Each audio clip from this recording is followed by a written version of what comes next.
During the quiet of the night, a single thought echoed in our protagonist, Ichiju Akira's mind. He wants to be reborn into another world.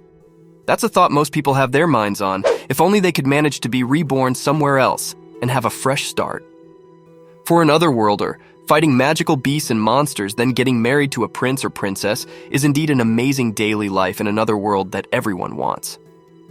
These are the thoughts running through our protagonist's mind as he lays helplessly on the floor, wounded and his face covered in blood. He tries to get out of there but fails. He lies on the ground, unable to move.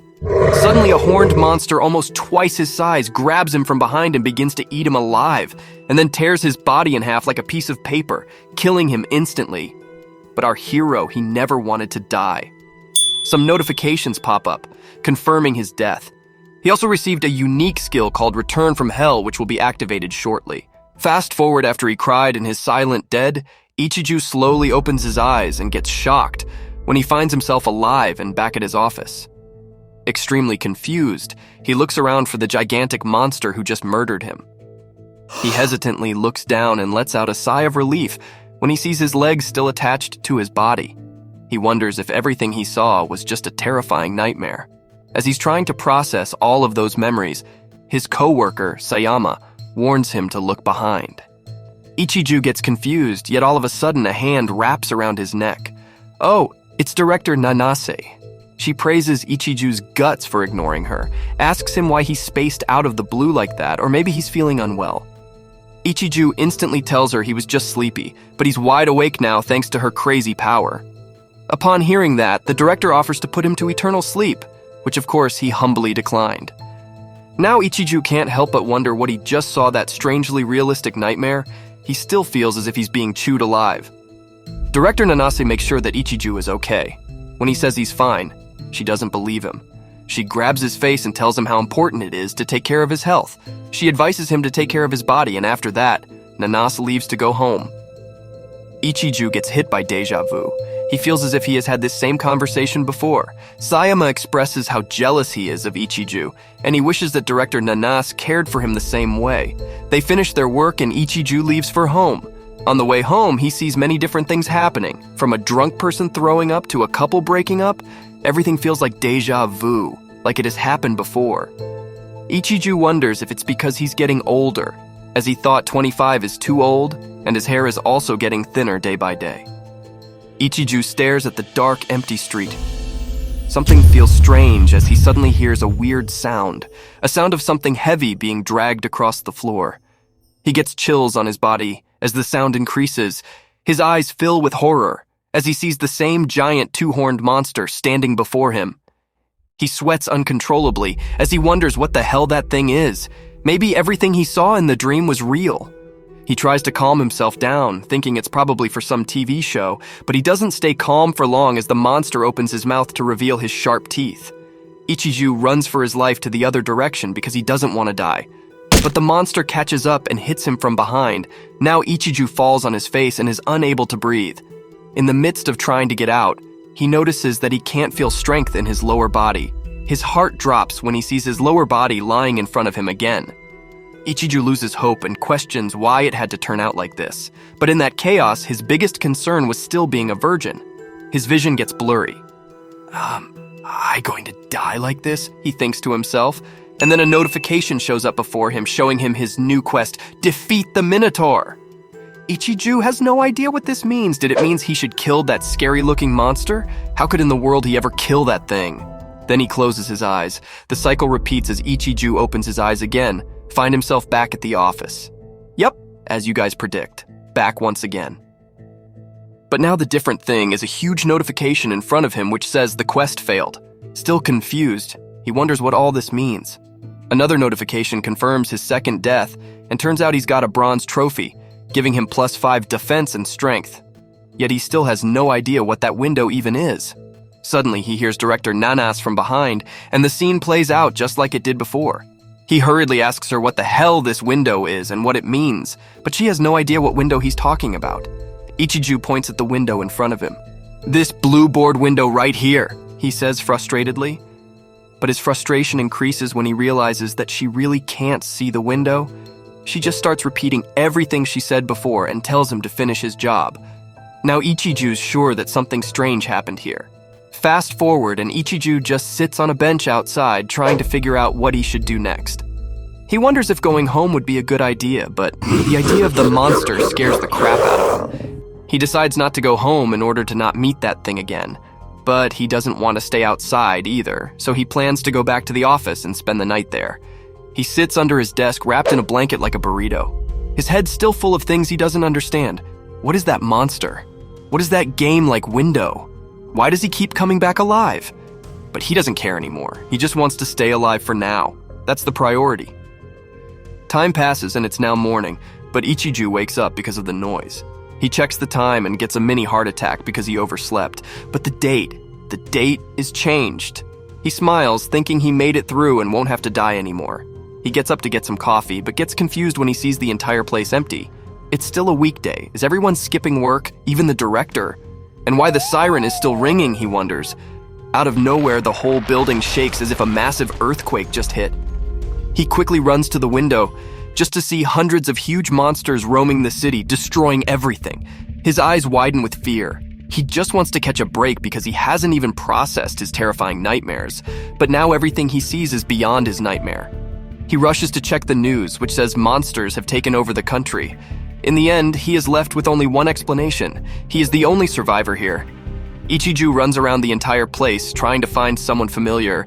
He walks in a room and finally sees Sayama sitting on a bench. He thanks God that he's still alive, but all his hopes shatter when he walks closer and sees Sayama being eaten by a goblin. Ichiju gets disgusted after seeing that and immediately throws up. Ichiju sweats. He can't even put his strength on his body. Terrified, he wonders what he should do. If it continued like this, he could die again. He sees no way out other than killing the goblin. When he compares the goblin in front of him with the goblins in video games, he knows goblins are the weakest monsters ever. It's a beginner monster. Killing them is easy, but he doesn't feel like he can defeat it. The goblin smiles and jumps in to attack Ichiju, grabs him by the neck and pushes him down.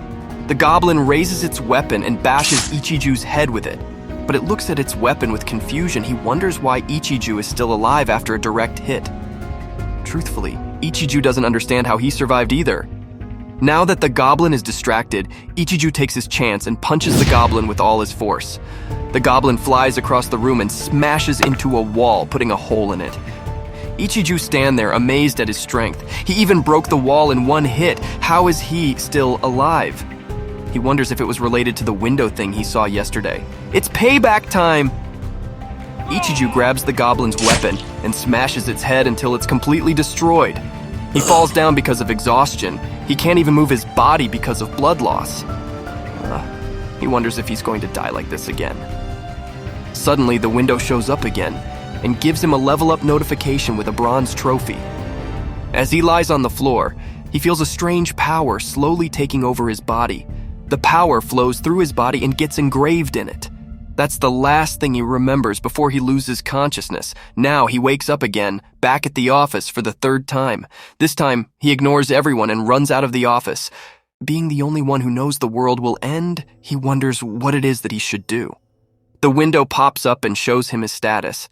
He finds out that his unique skill led him to carry over his experience and stats even if he dies. He is still confused, but he figures that it's too soon to give up. Determined to raise his level, he aims to survive at all costs. On the other hand, a random notification shows the global reversal rate is at 0.01%. Ichiju stands at the balcony and stares at the beautiful world that will soon be destroyed by monsters. He is the only one who died many times and knows that the world will end, and everyone in it will perish. But he is determined to survive and has no plans to give up. As he is giving his motivational speech, Director Nanase strikes him from behind for raising his voice in the office. Stunned, she asks him why he's the only one here while everyone has gone home. But he tells her that he still has work and will be staying in the office for a little while longer. But she forces him to go home and offers to handle the work. Ichiju hesitates, but the director angrily tells him to go home early. So in the end, Ichiju listens and makes his way back home. He stops for a snack, thinking about how scary the director is when she's angry. He feels unsure about going home because he might get killed by the Minotaur again. But this time he wants to fight. "State," he says while making a silly pose. After all, the window reacts to that words. He analyzes his status. Now his level is 3 with strength and stamina higher than 5 thanks to the bronze trophy. He clicks on the skills for some details and the descriptions show up. Turns out the reason why he's been coming back from the dead is this regression skill. Even as his level got reset, his status is equal to level 3. He gets excited to see he can choose new abilities to acquire. The window is now showing him so many of different skills to choose from. Awesome, he thinks as he chooses. There's even a love story skill, but he can't get it without having at least 3 points, yet he only have 2 points. Meanwhile, the director suddenly shows up from behind, asks why he still hasn't gone home. He tries to save himself by saying he was waiting for the boss to finish, pretending to look like he's still following the company motto, which says, "Don't go home before your boss."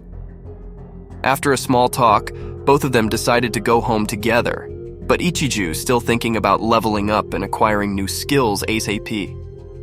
Director Nane stops him, tells him that there are, of course, many worries and sufferings while humans live, and she knows that he's been carrying something sad inside his heart for a long time. She's here to make sure if something hurts him, she's always been there to talk. Taking care of the employees is one of the director's duties after all. But after all, Ichiju watches her leave and looks down in despair, thinking that in a few hours even the director will die. He can't think what he should do now. He would die for sure. It would be a luxury for him to be able to save someone. And if it's Nanas, he's sure she would be fine. She's a special girl after all. He got the courage, walks to the supermarket to get supplies. Weapons, clothes, water, food, a first aid kit, and last, but not least, a magazine with a cute girl on it to pass the time. A smart shopping decision at a time like this indeed. Even when he thought he brought a lot, in reality it wasn't that heavy. He wonders if that could also be because of increased muscle strength from the system window. He back to the office, which he'll be using as his base because he don't want to meet the Minotaur. He looks at the clock and realizes that it's time to look for the monsters to grow stronger. He checks his social media and finds many people posting about monster sightings. Some goblins and even a huge dragon somewhere in China leaves him baffled. This monster thingy is sure insane. He suits up and gets ready to fight the monsters. Weapons in hand and a helmet on his head, he walks out the door in hopes of getting his level up. He goes out into the city but doesn't see any monsters anywhere, but he's sure they're out here somewhere. He plans on aiming for the lone goblins one at a time. He walks forward towards the traffic and gets disgusted when he sees a beheaded man in one of the cars. He tries to calm himself and stay strong. He should get used to seeing these things because they'll become daily routine now. Ichiju keeps going until he stumbles upon a crowd of people outside a supermarket. A few police officers try to defend them from a team of 4 or 5 goblins. Ichiju sees the armed cops and thinks they'll probably be okay even if he doesn't go in. Suddenly, a notification pops up, another one of those quest missions telling him to kill 100 goblins. Ichiju's frustration grows, seeing that unreasonable number of goblins the quests expects him to kill. The goblins attack the people, killing them all one by one. The cops also being unable to help and end up getting killed because the bullets aren't enough to kill the monsters. Seeing the situation, Ichiju makes a run for it. There's no way he could defeat that number of monsters alone. He decides to save his life as the priority. He doesn't care who lives or dies until he looks back at the crowd and sees Director Nanase. A goblin was standing over her, aiming a knife at her. Fear fills his eyes when he sees her moments away from death. Ichiju forgets everything he was thinking about just now and rushes to save her life. Weapon in hand, he stands in front of Nanase. Nanase got shocked. She asks what he's doing here, but Ichiju still hasn't forgotten the company motto. He says it's true that she has always taken care of him, so this time he will protect her. Ichiju sprints towards the monsters and sends them flying with a punch. Nanase's eyes widen when he sees his strength. He runs back towards her, screaming at her to run away before they all come back because beating that number is impossible. He takes her hand and carries her on his back as they run for their lives out of there, back to the office. Nana scolds him, saying his one wrong move could have gotten them killed. She buries her head in his back and says a muffled thank you. They continue their conversation as they make their way to the office, and Ichiju can't help but wonder if he'll be able to protect her in this crazy world. At the office, Ichiju bandages her injuries. He tells her that injuries can be fatal from now on, so emergency treatment is important. He shows all the supplies in order to use them in moderation. Director Nanasi starts looking around and finds his magazine. She angrily asks him why he brought something like this. Ichiju gets embarrassed and snatches it out of her hand. She reassures him, saying there's nothing to be ashamed of because it's normal. She was just a little surprised to find it. Damn guys, I ship them. Back to story, Ichiju stares out the window and everything seems fine so far. He asks Director that I would be called Nana starts from now, why she was at the supermarket in the middle of the night anyway, and she tells him she went to get energy drink to pull an all-nighter to finish the remaining work. But she saw a lot of people die right in front of her eyes. She asks him where all these monsters came from all of a sudden because everything seemed to be fine until a few hours ago. Ichiju says he doesn't know either. All he knows is that they will attack everyone and eat people. Even the police won't be of any help because their firearms are useless against these monsters. This invasion is happening all over the world, and they should expect the end anytime soon. This is the end, but is it really the end of humanity? Ichiju wonders. If this is the end, what was that status for? He gets hit by an idea. Maybe Nana has a status too. He excitedly goes to ask her, but she's already fast asleep. Yeah, she must be tired because of the shock before, so he puts a blanket on her, hoping she gets a good rest. He knows the office is a safe place until the morning, but he still needs to level up and can't sit idle for long. He prepares to continue leveling up, leaving Nana at the office, but he will definitely come back alive. With his knife in hand, he goes out in hopes of leveling up, even though the only thing he has defeated was a single goblin. If he finds any other monsters that look defeatable, he'll fight them as well. He notices the sounds of screams and gunshots coming from the destroyed city area and figures it's not safe to go there yet. He looks up at the sky to see a monster he never saw before, a huge bee, and the worst part, it was skewering humans. He wonders where they even intend to take the corpse. He knows he needs to beware of the flying monsters too now. He notices an ally which he can go to, but he changes his mind when he walks towards it and sees a monstrous plant trapping humans in its vines. He moves forward looking for a monster that can be beaten. For God's sake, he just asked for stupid-looking and easy monster for now. He looks at the road and sees something coming forward. A car, maybe? He's confused. But his confusion is solved when it moves forward and he sees it's a monster heading straight for him. He's in the way. He will be killed if he doesn't move. He rushes to safety, hoping to make it in time. Then he succeeds and falls on the floor in a grocery store. He sits there trying to catch his breath, amazed by the new types of monsters that keep showing up. At this rate, the sun will come up in no time. Right then, his thoughts are interrupted by the sound of footsteps from behind. His eyes widen as he slowly looks back and sees a goblin standing behind him. He quickly moves back and tries to get away from it, but stops when he realizes that he's developed a habit of running away, but not this time, because if he doesn't fight, he won't level up, which means he won't survive. Killing this goblin won't be difficult because he doesn't have any friends nearby, and most importantly, he's unarmed. Feeling confident, he aims his knife and sprints towards the monster, stabbing it in the chest. These monsters have an extraordinary force, so a stab in the neck or chest isn't enough to kill them. So, he decides to do the only logical thing, chop off its whole head. He pushes the knife down on its neck to chop it off, but it's too hard. The knife can't do it. Suddenly, the goblin raises its arm and smacks Ichiju in the face. Enraged, he swings his knife with all his force and sends the goblin's head flying across the room. He sits down, trying to catch his breath. Finally, he's won. A notification pops up on the window. He's leveled up and the quest seems to be progressing smoothly too. I'm so tired, damn. He sits back. As he realizes that this is the second time he's killed something, it's not something he can easily get used to. But the time to relax quickly comes to an end when he hears a voice, someone calling for help. He gets up and walks toward the source of the sound and finds a wounded woman asking for help. He wonders if the goblin he killed did this. He looks around and gets startled when he sees a whole mountain of dead bodies lying on the floor. He remembers that the bee from earlier was also carrying a human, so they must also have a place to live as the nest. Maybe they use people as preserved food. Ichiju quickly connects the dots and gets horrified when he realizes where he actually is. No place other than the goblin's den. But before he reacts, Ichiju got surrounded by a horde of goblins. Our hero is in a desperate situation. It's Ichiju versus an army of goblins.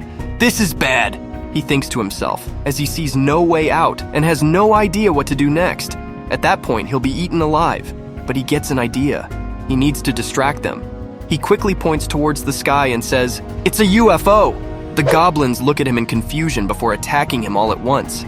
Ichiju screams as he runs in the other direction. His idea wasn't so effective after all. Is he dumb? His looks might say otherwise, but he participated in the National Sports Festival in track and field, so he's confident in his ability to run. But he stops when the goblins show up in front of him. He looks around and decides to take the stairs to the second floor and plans on jumping from the second floor window. The goblins follow him up the stairs and show up from in front as well. Ichiju has nowhere to go now. In the middle of the stairs, drowning in a sea of goblins, Ichiju loses all hope. He'll die here, no matter how he looks at it. But it's fine because he has the return from the underworld skill that'll bring him back, right? But then he remembers, Nana, sound asleep back at the office. How is she going to survive in this world alone? He promised he'll be back. He can't die like this. He regains his strength and jumps out of the monster's grasp. He knows that even if he acts cool, he still hasn't got any moves left to attack the monsters. He desperately needs something to break out of this situation. Skills or status, anything could be helpful. A notification shows up, and he gets what he needs the most right now, a skill that he can acquire. Physical enhancement. He chooses the skill, but he knows he can't mess around right now. He takes a leap of faith and acquires the physical enhancement skill. All or nothing. Skill acquired. He feels the energy in his body as he folds his hands into a punch, hits a goblin right in the face, and sends the entire army flying with a single punch. Ichiju stares at his hands in disbelief. What kind of power is this? He wonders. Just a single skill can make an unbelievable difference in the stats. But this isn't the end. He knows the goblins aren't done with him yet, but he doesn't mind keeping them company till the end either. The system shows him a new notification. He's got a well-deserved award, the Bronze Sword, the Goblin Nemesis. And our hero remains the only one standing at the scene. Surrounded by a mountain of dead goblins, he realizes he's finally done it. He has single-handedly defeated them all. The power of these skills don't even surprise him anymore, and just like that, level up. But he's a little disappointed. He thought it would go higher level after all these defeats. Fortunately, he hears another notification show up. He's completed the quest. The 100 goblins he thought he could never defeat. Ichiju couldn't believe his eyes. He completed the quest. He excitedly checks what reward he got, maybe a trophy. He doesn't know what to expect. But the reward exceeded his expectations. 10 points with an additional 2 points, because this was his first quest victory. 12 points? And with the points for leveling up, it all adds up to 16 points. He can get all kinds of fancy skills from that. He still thinks about his fancy rewards, 3% increase in damage against the goblins, but his hostility also goes up to 30%. Meanwhile, all sorts of dangerous monsters roam the city, along with a minotaur waiting for his next prey. Sitting on the stairs, Ichiju looks at the window, trying to decide which skill he should acquire next. He's got 16 usable points, so he decides to split them for the time though. He can't decide which one to choose at all. He wants all of them. Weapons and armor are good, but monster abilities are essential for these abilities, and it looks like it will take time and effort. And if he thinks about safety, he can't rule out crisis direction and enemy scouting. Ichiju gets frustrated. He's already been through so much and wants to level up already. After racking his brains, he finally comes to a decision and gets new ability. Acquired Analysis, level 1. Because he knows in order to fight safely and level up faster, he needs to know his opponent's strength, because even the experience points he received from completing the Goblin Quest aren't enough for him to level up. He's going to need some more points to improve his physique to level 2. So while he's at it, he decides to test out his new skill. He activates the skill and looks at the dead goblin next to him, and amazingly, all its stats show up. His jaw hits the floor when he sees that it has got 12 health points. He regains the track of time and realizes it's already noon. He needs to get back to Nana at the office. He runs outside and sees 2 gray wolves rushing towards him. He sees their status board, and their stats are much higher than him. He questions if he'll be able to defeat them. But before he knows it, the wolves quickly run past through him. He wonders why they're escaping. Could it be because they're afraid of his strength? His power can't be completely hidden after all. Ichiju giggles. Before wasting more time, he makes his way back, but he notices something strange in the surroundings. It's really quiet, with no screams or sounds of gunshots. Suddenly, he gets the creeps when he hears a strange sound from behind. He turns around and sees a giant minotaur. It's still far from him, He wonders if it's the reason why it's so quiet out here. He questions if he's really going to run away. After all, he has defeated 100 goblins. There's a possibility that he can win. He activates analysis, and the boss Minotaur's stats leave him speechless. Level 45, strength and resistance 100 plus. Without a second thought, Ichiju makes a run for it. The strength difference between the goblin and Minotaur is too large. The other monster must see him as nothing but a tiny bait. The Minotaur attacks him and fires him like a bullet into a nearby building. Ichiju lands in the building, his face wounded and covered in blood. He knows he can't beat it, but he needs to get up to find Nana. A notification shows up. Turns out the monster will regain some of its strength because the reversal rate exceeded 1%. Things only seem to be getting worse. Ichiju can't even wrap his head around it. And before he knows it, the Minotaur shows up again with an upgrade. It has become 2 times stronger. Ichiju's eyes fill with horror as another notification comes up. Death has been confirmed for a 4th time. Well, peeps, things just got interesting. Ichiju opens his eyes and hugs Nana in a panic. He looks at her face closely to make sure it's her. She smacks him in the face. "What are you doing?" she asks angrily. She's worried someone might see them, so she tells him to get out of there. He eventually gets back to his senses and remembers the monster that brutally murdered him for the 4th time now. The monster was level 45. How did it go from level 45 to level 90? And it showed up just before he died. The world reversal rate has exceeded 1%, which means the monster's original strength can be regained. He wonders if the increase in the world reversal rate will make the monsters stronger, and he predicts the rate will probably increase by every next day. If the more time passes, the stronger these monsters will get. Ichiju sees no way out. Let's run away, he thinks to himself. He goes on the road and plans to escape for now because he can't defeat the monsters right now.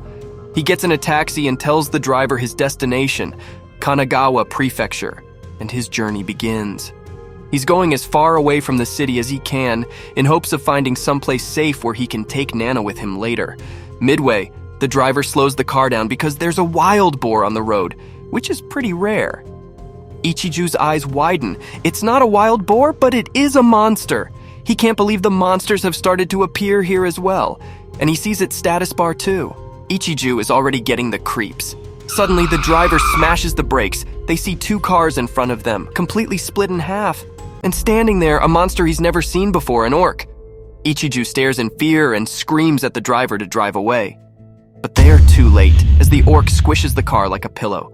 The next moment, Ichiju is back at the office with Nana. Fast forward and Ichiju keeps trying to get out of there, somewhere far away. He gets on a crowded subway train, but out of nowhere it suddenly stops. Panic takes over as all the confused passengers start screaming and asking what happened. Then they realize the train is floating. Turns out a gigantic level 70 boss is holding the train in its hand, and before they know it, he snacks on the train with all the passengers inside. And in the blink of an eye, he's back at the office. Now he knows there's nowhere to run. No matter where he goes, he will end up getting killed by the monsters in the city. Even if he tries to hide, the monsters will end up finding him and killing him. And if he dies, he ends up coming back to life, only to die again like an endless loop. It is hell.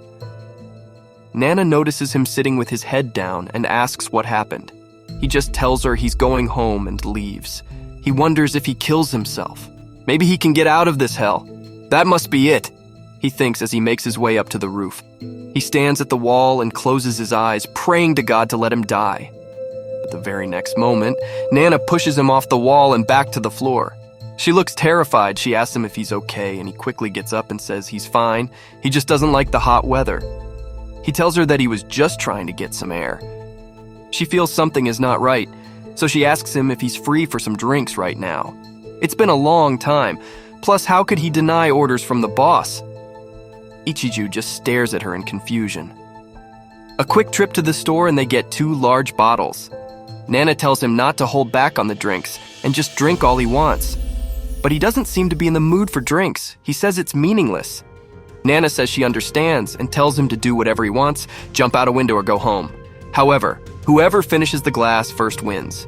And the next moment, they're both chugging the glass of beer down. Nana wins. Ichiju annoyed by how fast she is. Nana realizes how long it's been since the 2 of them talk like this. They used to take after club activities. She asks him about today. when he seemed shocked about something and mumbled that it's the end of the world. He sighed. Right. He did do something like that before. Yet she kept asking him about what happened. Even his expressions right now look like something big is happening, and he has a lot to think about. Concerned, she asks what happened to him, because as his boss, she is worried about him. He stares blankly and asks if she would believe him if he said the world was going to be destroyed by monsters in a few hours. She asks if he has any proof. Yes, he says, and checks the time. He tells her that in a few minutes there will be a thread on a live channel website, and then there will be a thread with pictures of dragons found in China. Nana checks her phone and finds exactly what Ichiju described. She gets shocked and asks how he heard about it. Is he an esper? But he has seen it so many times over and over again because of his ability. He tells her to try saying state. She gets confused, but suddenly, her status bar shows up. She jumps back in shock and wonders if she's hallucinating. Ichiju explains, telling her it's a status window which is invisible to everyone but her, and he has come back to life many times because of the unique abilities in his status window. She processes all the information and asks Ichiju if his ability is the reason why he looks so broken. He says yes, and she asks him how many loops he has been through. 15? She stares at him in shock. She asks what happens to the people once the monsters appear. So he tells her the people of this town get killed by the Minotaur monster in the end, and he also hasn't been able to survive after noon. She asks why, and he tells her the monsters in this world grow stronger at noon. Even if he goes unnoticed, the enhanced Minotaur always finds him and kills him. No matter where he runs or hides, it always finds him. And when he dies, he returns to his life again, so he can never truly die either. Frustrated, he tells her he doesn't know what to do with his life now. Even levels and skills don't matter. He can't survive this hell, and it's useless to talk to anyone. He gets up to leave, tells he's tired and to leave him alone. Nana gets up in a fit of anger, orders him to sit back down because she isn't done talking to him. Ichiju tells her she's drunk, but she grabs his coat and drags him back to the chair. "You're a complete idiot," she says, while she headlocks him and smashes him to the ground. Standing over him, she angrily asks if he has even tried defeating the Minotaur before it upgraded. He says he hasn't, and why should he? He sees no hope for this world. All the towns around them have been taken over by monsters. The town next to them is plagued by orcs, and another one is ruled by giant bosses. Even if he defeats the Minotaur, it will all happen again. She angrily yelled at him, "Is he just going to give up?" Because if he does, she'll smash his face into the ground again, she demonstrates by grabbing his collar and smashing his head into the ground repeatedly. Ichiju screams at her to stop and pushes her off him. He shouts, telling he has no choice but to surrender, and if he could, he'd die right now. With tears in her eyes, Nana says she doesn't want to be alone in this world. Ichiju looks at her worriedly and tells her she isn't alone at all. No matter what time or day or world she's in, he will always be by her side. And if he can have a drink and a laugh with her in the end, that's fine by him. Nana tells him if it hurts, she will be there for him as well. She puts her head on his chest and tells him to never try to kill himself again. Ichiju looks at her. He's died so many times, he has lost count of it. He was supposed to protect her, but he couldn't. Nana cuts him off, tears rolling down her face. She tells him not to say these things. Ichiju tries to comfort her, saying she doesn't have to be depressed, and offers her some water. She accepts, and Ichiju bursts out laughing when they see boogers on her face. "You're so serious," he says while laughing. Nana gets embarrassed, saying she's too much of an idiot to be serious. Ichiju gulps down the glass of beer and tells her he's going to fight the Minotaur start from now on. After that, he's separated with Nana and gets to work, walking in an alley with a weapon in hand. It's quiet, until he hears some barrels rolling on the floor and rumbling sounds coming from one of them. He moves closer to it. Not knowing what kind of monster might show up, he decides to kill it just in case. But to his surprise, a little girl pops up from inside the barrel. Both of them get shocked to see each other. She jumps out toward him, asking for help. She tells him she's looking for her sister. They were on their way to the shelter with their mother when her sister got separated from them. They came to look for her but encountered a monster. He sighs. He knows what happened. The girl clings on to him, making it hard for him to walk, but she apologizes, saying she's just scared. Suddenly, she gets shocked by the sound of a raven. Ichiju tells Order to get away. He already has enough to deal with. He has no time to waste because he needs to level up as soon as possible. Ichiju asks the girl why she's out here wasting time, and she's scared too. Yet she tells him she couldn't sit around knowing her sister is out there somewhere, crying by herself. Suddenly, Ichiju sees something on the floor, a plant. It's the cannibal plant monster Ivy. He quickly tells the girl not to step on it. Stepping on it would mean death because the plant will wrap around her and drag her deeper in, but she'll be okay as long as she doesn't touch it. The girl freezes in shock. Unable to move her leg, Ichiju screams at her to calm down. In a panic, she falls, but Ichiju catches her in his arms just in time. He asks her if she's okay. She says yes and thanks him.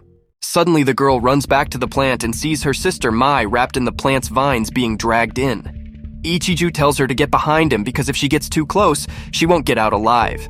He jumps in to save Mai.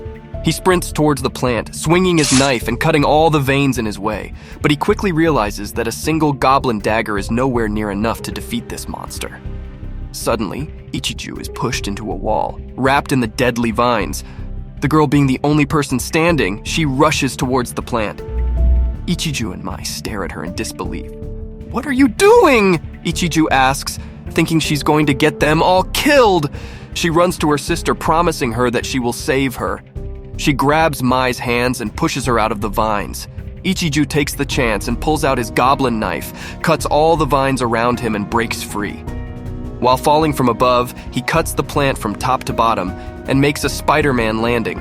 In the end, Mai and her sister reunite. They hug each other and thank Ichiju for saving them. He smiles. Helping people isn't such a bad idea after all. The sisters say they'll never be able to forget this kindness, but the wholesome moment doesn't last long. Out of the blue, Ichiju stands there, shocked to the bone, watching the plant attack the sisters, beheading them in the blink of an eye. He stands there in shock and his eyes fill with fear watching the girls fall. He looks up to see the plant transform into a terrifying monster man-eater. Damn, bro. Hold your tears, don't cry. Still processing what he just saw, Ichiju looks at the man-eater monster and sees no way to beat this thing. The difference in level is too drastic. He has no choice but to run away, but he can't. His body couldn't move. The memory of the two sisters' faces flashes before his eyes, and he realizes he can't run away or give up like this. He needs to fight. A strong and quick attack is what he needs to hit the monster with. He needs to take this seriously, because if he fails, he'll die. Therefore, if he succeeds in the hit, it'll be one hell of a story. He keeps swinging his knife and cutting the vines. The monster's defense is still fragile. What scares him is the level difference, but he can still win. While he's playing Fruit Ninja on the vines, he hears a crack and realizes the goblin knife just broke. Well then, with no weapon, he decides to use his hands. With all his force, he punches a hole into the monster's body. The monster fights back, throwing an attack and sends him flying.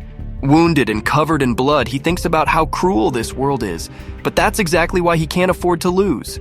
He sees the monster make its way to him through the buildings, but our man is ready. He regains his strength and lifts up a huge truck on his shoulder. He uses his strength to fling the huge truck at the monster, and boom! The monster blows up into smaller pieces.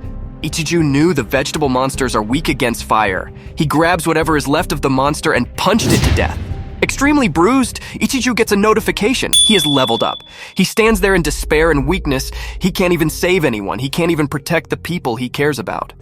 Another notification tells him his physical enhancement ability is level 2 now. He hears something approaching him from a distance. He turns around and sees 3 wolves approaching him. But it doesn't faze him. The determination to silently embrace this cursed world warms his heart. His status bar looks fancy now. Level 8 with an increase in strength, endurance, and speed, with his unique abilities flourishing. Fast forward, now Ichiju standing on the roof of a building, staring at the destruction caused by the monsters, and he knows it's about time that they completely take over. He walks out of the building, still working to defeat medium-level beetle monsters, which is a piece of cake for him. His hard work pays off because he levels up again. Since then, he has died 3 times and went up to level 25 while also accumulating 10 points. But he's still far from improving his physical strengthening skills. He needs to increase his physical strength to level 3 to be able to defeat the Minotaur. But it sure is hard to level up another 20 levels, considering it took him about 10 hours to level up just 1 level. But there are other ways to get points too. Maybe he could do some quests because the quest rewards are handy. While he's in his head, a beetle monster creeps up on him from behind. Yet Ichiju's spidey sense activates as he slashes it in half with a punch just in time. He casually gets back to thinking, the quests consist of taking down minotaurs, but there haven't been any quests to defeat goblins or other low-level monsters. That's when he realizes there aren't any monsters stronger than him in the city, other than the minotaur. Not knowing what to do, he wonders if there's another skill he can acquire. He gets amazed when he comes across the magic circuit skill, and he immediately learns it. On second thought, if he just leveled up to increase the magic power skill, he would be able to fight the minotaur even without increasing his level to 30. Just 5 more levels, Ichiju gets back on the grind. He keeps killing the beetle monsters, one after another. He knows he can't give up because he needs to defeat the minotaur. He gets the hunter trophy before hitting the jackpot, leveling up to level 30. Ichiju dies again for the 24th time to get back to Nana. He opens his eyes back at the office. The conversation started like it always does, Nana standing behind him, arms around his neck, angrily asking him why he ignored her. Ichiju pushes her arms off, he grabs her hands and thanks her for her words. The only reason why he was able to succeed without breaking were those words from Nana. She gets surprised and pushes her arms back. Ichiju tells her there's something he wants to tell about once all this is over. He tells her not to leave the office, no matter what happens outside. Now he's moving. The only weapon he has is a melee. The magic power isn't a problem, and he's got a new skill as well. He did everything he could. All that's left is to kill the minotaur with everything he's got. He roams the streets, everything repeating itself just like the first night. He makes his way home where he'll meet his ultimate opponent, the minotaur. He activates the minotaur quest and stands there watching the giant monsters show up. It's payback time? Well, honestly, he still can't shake off the fear and the intimidating feelings upon seeing the monster, but he has no choice but to fight. The very next moment, the minotaur attacks, then gets confused as Ichiju amazingly dodges the attack. He knows the monster's attack patterns now. So Ichiju counterattacks, punching the minotaur in its big face. The monster has got competition. Things just got interesting as the minotaur growls in rage. Back at the office, Nana stares out the window and wonders what's going on outside. She remembers Ichiju's warnings and wonders if something had happened to him. Meanwhile, the battle between Ichiju and the monster continues. Both of them doing the best they can.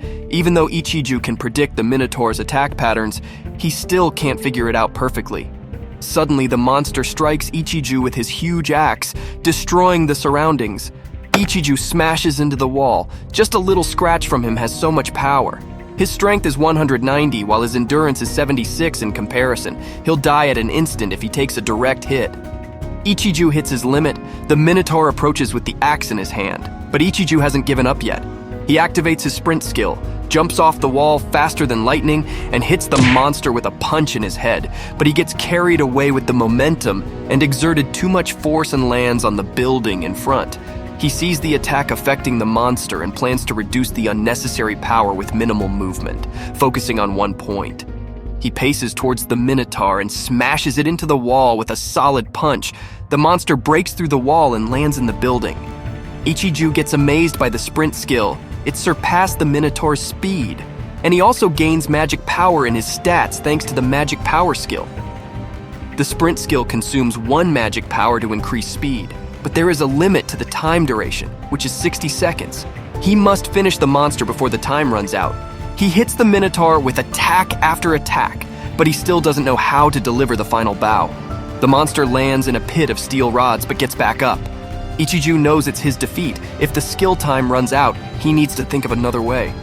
Suddenly an idea hits him. He knows what to do. He hits the minotaur with a final punch, throwing it off the building. The monster lands on steel beams, piercing its body, killing him in an instant. Ichiju stares at the minotaur's body in disbelief. He has done it. He's really killing the minotaur. Exhausted and wounded, Ichiju sits on the floor. He finally did it. He defeated his greatest enemy. He plans to take a short break and go back to Nana. But something is strange. Why aren't any quest completion notifications showing up? Suddenly, Ichiju jumps out of his skin when the minotaur rises again. Horrified, he stared at the monster. He couldn't believe his eyes. Even after all that work, he still couldn't defeat the minotaur. The minotaur gets up with a hold in his body and heads straight for Ichiju. He still has 42 seconds before the sprint skill's time runs out. Around the fight scene, everyone in the area hears the creepy screams. Something lands on the floor with force. The The people around stare at it in confusion. What could it be? A bomb? But the smoke clears off to reveal Ichiju on the ground. Everyone at the scene is confused. A woman approaches Ichiju to check on him. Laying there, Ichiju doesn't know if he's alive or dead. He couldn't even feel his body. Ichiju tells the woman to run away, but it's too late because the Minotaur shows up like a flash of lightning. It grabs the woman and the place becomes chaotic. Everyone runs and the police try to shoot, but Ichiju knows that won't do anything. He loses all hope of defeating the monster. He thinks it's impossible for him. It's just like it has always been in the past. He always fails when it matters the most. Whether it be clubs, work, or love, people always die because of him, and he fails to protect anyone. The thought of Nana crosses his mind as he thinks he can't save anyone. The Minotaur standing over him like the angel of death. Just before it's about to finish him, someone interrupts it. It's Nana, holding a weapon and trying to distract the monster. Ichiju gets shocked to the core seeing Nana offering to be its opponent. Ichiju gets up and wonders what she's doing here when he tells her to stay inside. He screams, telling her to go away. But Nana refuses. It's the boss's duty to protect his subordinates after all. Nana will die. Ichiju can't see another outcome. He tries to move and do something, yet he questions the purpose of this fight, because it's meaningless if he's the only one who survives. But he won't let Nana be taken away from him, with a few seconds left until his skill runs out. Ichiju regains his power and gets up because at this moment, he's willing to risk it all. He already surpassed the limits of his body. He can't breathe and his whole body feels like it's burning with intense heat. But he isn't dead yet. He's still alive. He is determined to save Nana's life in the last second of his sprint skill. The clock is ticking, and the duration of his skill is about to end. All of Nana's kind words replay in his head. Enraged, Ichiju grabs the Minotaur's axe and runs towards it at the speed of light. He swings the axe and slashes the Minotaur in half. The entire crowd goes wild, cheering and shouting, seeing Ichiju defeat the monster. The notification finally pops up. Minotaur quest cleared. He hits the jackpot, a silver trophy, 50+ points, and level up from level 30 to 38. Now that the monster has been defeated, the progression of world progress decreases as well. Ichiju sighs in relief. It's finally over. Nana rushes towards him and hugs him. Ichiju falls in her lap because of exhaustion. He says he has something to tell her. After everything that happened so far, they should go and have a drink together. Another notification pops up. He has overcome all the challenges that etched his soul. His resurrection skill now upgraded with additional effects, and he unlocks 2 new system functions, inventory and scenario. After the glorious victory, due to the invasion of the monsters, governments worldwide are collapsing. The number of deaths in Japan has surpassed 3 million. 2 random guys now running. They then sit and hide behind a wall. One asks the other what his level is, and the other replies he's on level 7. The other knows it would have been nice if only they had Bullman as an ally. The other shows a photo of the man called Bullman in his phone, the one who became a hot topic on social media after he defeated the Minotaur. And the Bullman is none other than our hero, Ichiju. They wonder if he's still in the city. Somewhere else in the city, at the hospital, Nana stands beside Ichiju in the hospital bed. She asks if he wants an apple, but he refuses and asks her to eat it instead. After the battle with the Minotaur, Ichiju ended up bedridden for 2 whole days. And according to Nana, this hospital is relatively safe because it's guarded by defense forces. They even had access to the internet on the first day, and thanks to the people on the internet who quickly noticed a system with stats and level, they all now take it for granted. Ichiju takes a look at the remaining issues. It's been a couple of days and the world inversion rate is at 2.66%, and now said it increases by 1% whenever the date changes at midnight. But it seems to be slowing down because it used to increase by 1% in half a day before. It's probably because of the inversion decrease notification that showed up after the fight with the Minotaur. So if they don't defeat the boss monster, the world inversion rate will keep increasing, and the monster will get stronger to the point where they won't stand a chance. Someone has to take the stand and defeat the bosses, but he's the only one strong enough who can take the step so far. He just wanted to protect Nana, but he isn't a hero and he doesn't intend to become one. Just being able to protect Nana is enough for him. Nana's sleeping in his bed. He wonders why she's acting like this. A silly thought come to his mind. Maybe Nana fell in love with him. Half asleep, Nana cuddles closer, telling him he smells good. Ichiju knows he needs to do something about his wounded body as soon as possible. He checks his status.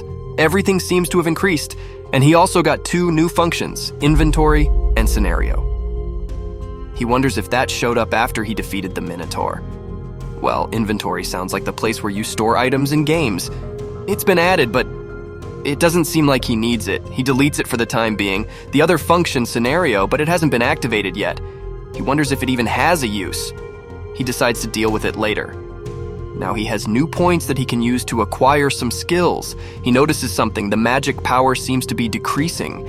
The bracket next to the current value probably shows the original value of the skill. He wonders if the magic power skill is used for the sprint skill recovery. Does that mean the magic power itself becomes the usage limit? If that's the case, he should probably prioritize the magic recovery skill. He acquires some fancy new skills: magic recovery, auto regeneration, sixth sense, and he level up on the physical enhancement skill. First, he decides to check out how long it takes for the magic recovery skill to replenish magic power. It's important to confirm this. Secondly, the auto regeneration skill, which improves health power over time, which already seems to be working because his pain is gradually easing. The third one, the physical enhancement skill level up, which cost 30 points. The level 3 increases by 50 each time. With all this, he should be able to fight strengthened monsters. And last but not least, the sixth sense skill. It enhances the intuition in difficult situations, which will make it easier for him to make decisions in difficult situations. This cost him 12 points, which is kind of expensive. Now, Ichiju only has 2 points left. He wonders if using them to level up the sprint skill will be a good idea. He invested 2 points, but it only increased by 6 points. It seems that it doesn't increase by 1 point for each level, so it's possible for him to create a build of his own preference. He has strengthened quite a lot now. He aims to focus on recovering from his wounds until he's ready to move again. Suddenly, Nana wakes up. She wishes him good morning, but they are both shy and hesitant because they were so close to each other. Ichiju asks her that she can get up if she wants, but Nana refuses as she moves closer to him. The wholesome moment is interrupted when someone suddenly enters the room. The man introduces himself as the Lieutenant Colonel Karube of the Ground Defense. He heard that Ichiju woke up, so he hurriedly came to see him, but he probably should have knocked. He tells them to take their time, but Ichiju and Nana invite him in, saying it was a misunderstanding. He enters the room and introduces himself again as a part of the force who are protecting the hospital grounds, including Nana as well. She explains, saying she occasionally fight together with ground defense because the number of personnel is limited. Lieutenant thanks Ichiju for his bravery because he defeated the monster. Countless people in the city were saved. They have been strongly reminded of it for the past few days, and they express their gratitude. "You are the savior and hope of humanity," he says. Ichiju gets embarrassed. Karubi says he has a favor to ask Ichiju. Then someone else enters the room with his bad attitude. He looks at Ichiju, thinking that the guy who defeated the boss monster seems weak and only at level 9. What a disappointment. That man tells Ichiju that he looks like a rag and possibly won't be of any use for a while. Nana looks at him angrily, but Karubi interrupts, asking why he's here, calling him as Makimoto. He replied, he just came to see the kind of guy Ichiju is, but he's disappointed. He sees Nana and immediately starts flirting with her, saying she's his type.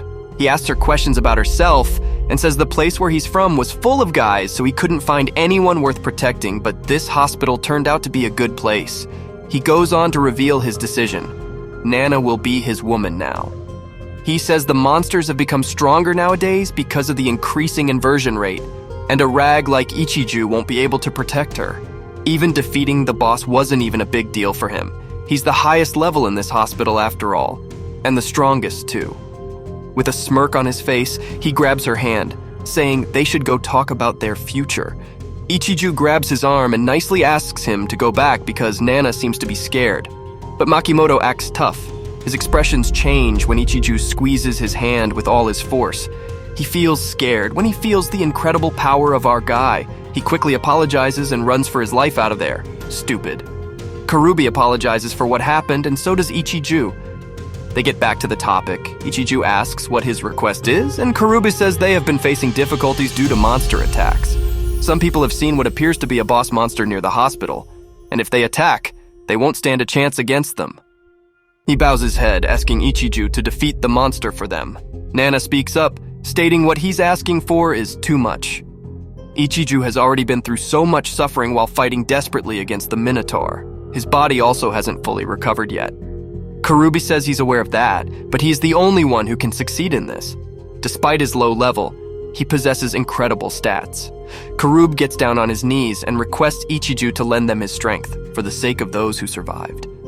Ichiju sighs. He says he understands and accepts the offer. Karubi thanks him from the bottom of his heart. Ichiju accepts the situation, considering the fact that he's the only one who's capable of defeating the boss. But Nana doesn't seem happy with his decision. She says it's a terrible story, everything Ichiju went through. Going through all those mind-numbing time loops, he finally managed to defeat the monster. And now he's being forced to fight another monster on the day he woke up, when his body is still wounded from the previous fight. Frustrated, she asks why they can't just let him rest for a while. Ichiju knows she won't be able to understand it right now. He had given up on fighting once, but Nana is the one who gave him the courage to fight again. Ichiju tells her not to worry. He will fight to protect the people who are important to him, so he will fight and show Nana. She nodded. She will always be with him, and they'll defeat the boss together. She knows she will be a burden if she goes with him, but she still wants to fight with Ichiju because fighting the boss alone is wrong. She requests Ichiju to take her with him. When he looks into her eyes, suddenly a notification comes up, stated a specific connection has been met. Therefore, scenario has been activated. Nana's scenario with him will occur because she wishes to support him in the battle. The system decided to let Ichiju allow Nana to assist him in the fight and defeat the monster together. But this is completely optional. Ichiju has the choice to accept or reject the scenario. If Nana be the teammate, resurrection power will also affect her. The system gives him the choice. Would you like to start Nanasi Now's scenario with you? Ichiju is still confused as to what a scenario even is. When Nana asks him what's wrong, he tells her the situation. A scenario showed up because Nana offered to cooperate with him, but Ichiju still isn't sure and he can't say anything for certain. Nana convinced Ichiju to accept the scenario because it's pretty convenient that if she dies with him, she can just come back to life. Ichiju knows Nana still doesn't understand the skill, and resurrection might not be as powerful as she thinks. It's hell where people can't even die when they want to. But Nana has already made up her mind. No matter what Ichiju says, her resolve won't waver anymore. Well, Ichiju knows she isn't the type to change her mind once she has decided something. But he doesn't want Nana to experience the pain of dying and resurrecting. He knows he must protect her at all costs. In the end, he makes the decision and accepts the scenario. Since they're a team now, Ichiju says they should share their stats and skills with each other first. Nana gets amazed when she sees Ichiju's skills. No wonder he's so strong. Now it's Nana's turn to show her skills and status. Ichiju says she doesn't need to because he can see them with his analysis skill. Nana angrily tells him not to look at them without permission because they're just as private as any personal data. It also has her measurements written on there, so she isn't comfortable with him peeking without her knowing. Yet Ichiju gets embarrassed because he didn't know about that, and he didn't look at the section anyway. She tells him to be careful because he might get into more troublesome situations than now if he keeps peeking, and on top of that, he's famous for being a bull man. Nana tells him that the night he defeated the Minotaur, his figure defeating the monster was exposed on social media. Ichiju apologizes for peeking, but he isn't sure about that name. Nana smiles and says it sounds cool. A bullman is such a fitting name. Back to the topic, Nana questions him to show her the skills he has acquired. Ichiju lists his skills, and Nana seems interested in his magic skill. She reveals that skill holders can learn a beginner magic spell called Shock Arrow. The damage of beginner magic varies depending on the magic power value, and the number of beginner magic spells learned depends on the skill level. Ichiju gets impressed. He thought she was all brawn. She says she would like to try using magic as her main power. Ichiju smiles. He asks her if the consumption of magic power decreases when spells are casted, but she says no, yet the more magic she casts, the more her body heats up, and she gradually gets tired. It seems like the consumption of magical power is different from the sprinting skill, since sprint uses up magical power to activate, while beginner magic depletes physical stamina to cast. Ichiju understands the general plan. From now on, during battles, he will take the front, and Nana can support him from behind. She understands, but she asks if he's sure his body is fine. He says he's fine, and he is already feeling better thanks to regeneration, and he should be able to move without a problem by tomorrow. Nana advises him to take it easy for now and rest well. They wish each other good night and she leaves the room. The world inversion rate is now at 3%. Nana sighs, roaming the hospital when she gets interrupted by Lieutenant Karube. He asks her why she's out here alone in front of the main entrance. She explains she just wanted some fresh air. Karube now is patrolling because monsters are nocturnal creatures, so he needs to be alert, especially at night. He then asks about Ichiju's health conditions, and she explains that it seems like he will be ready by tomorrow, but he always prioritizes others over himself. The lieutenant asks if she likes Ichiju. Nana blushed. She gets embarrassed and said it's not like that. They have just been close friends since middle school. He says he thought they are a couple, but Nana disagrees. She doubts Ichiju even thinks about her much. Suddenly, she hears a weird sound coming from the surroundings, and her attention is diverted towards the source of the sound. Meanwhile, Ichiju is in his bed. He knows that beating the boss monster is the top priority right now, and he is sure he will be fine because there's someone who said will fight alongside him, and he knows he isn't alone anymore. Suddenly, a notification comes up saying he is currently progressing through the scenario. Ichiju gets shocked to the bone when he reads that Nana's death has been confirmed. Shocked, he wonders what happened. Nana's death. Ichiju becomes unable to breathe as his consciousness starts to fade. Ichiju's eyes snap open. The only thing he can see is a sterile white ceiling and the hiss of an oxygen mask over his face. Panic floods through him as he tries to remember what happened, the last image in his mind being Nana's lifeless body on the screen. Did he die too? Was it because of their contract? But something is off. He hasn't returned to the familiar scene of resurrection at the office. Has the starting point been changed? And then it hits him like a sucker punch to the gut. He let Nana die. A wave of guilt and despair washes over him at the thought of losing her again. Suddenly, the door swung open, and there she was, Nana, alive and well. He clutches onto her desperately, unable to contain his relief at seeing her alive again. Nana seems so terrified. She scaredly explains how she died after running into Karabi for some fresh air, only to be attacked by a monstrous creature that appeared out of nowhere. Ichiju's heart sinks as he realizes that she doesn't know which monster it is. All Nana remembers is its enormous black form before she was revived back to when Ichiju first woke up near the entrance. It's clear that time has been turning back, and Nana's death has affected him in some way. They turn back the time together. Fury and fear swell inside him as he knows that the monster will come back for her, possibly tonight. But this time, Ichiju is ready for whatever comes his way. No matter how troublesome or dangerous it may be, he won't let Nana die for the second time.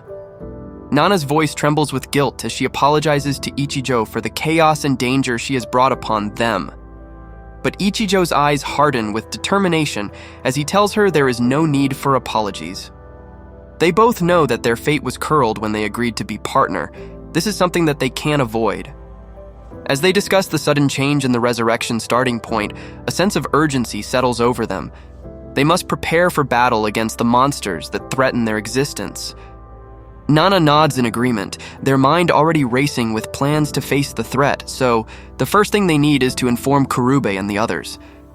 But as he grasps the gravity of their situation, Ichiju begins to realize just how dangerous this new scenario truly is. If one of them were to die, they would both be dragged back into the cycle of death and resurrect, starting from scratch in the hospital, with his worst body condition. Can he protect Nana in such a fragile state? In the end, he pushes away his doubts and focuses on their mission, survival at all costs. Nana asks about his physical condition. Her concern shows in her delicate features. Despite the progress he has made, Ichijo is still heavily bandaged and bruised, but he reassures her that he will be ready when the monsters come in the night. With that, he decided on a walk to hasten his recovery and asked Nana to stay and wait for him. As Ichijo wanders down the hallways of the hospital, his mind races with thoughts of strategy and escape routes. But as he turns a corner, he realizes too late that he has gotten lost in this enormous building. He approaches an elevator, only to find it non-functional. Panic begins to rise in his chest as he knows his time is running out. Hospitals are not easy to navigate, but he must find a way out to remember all the routes before it's too late. When he walked, a strange noise echoed through the halls, causing other patients to panic.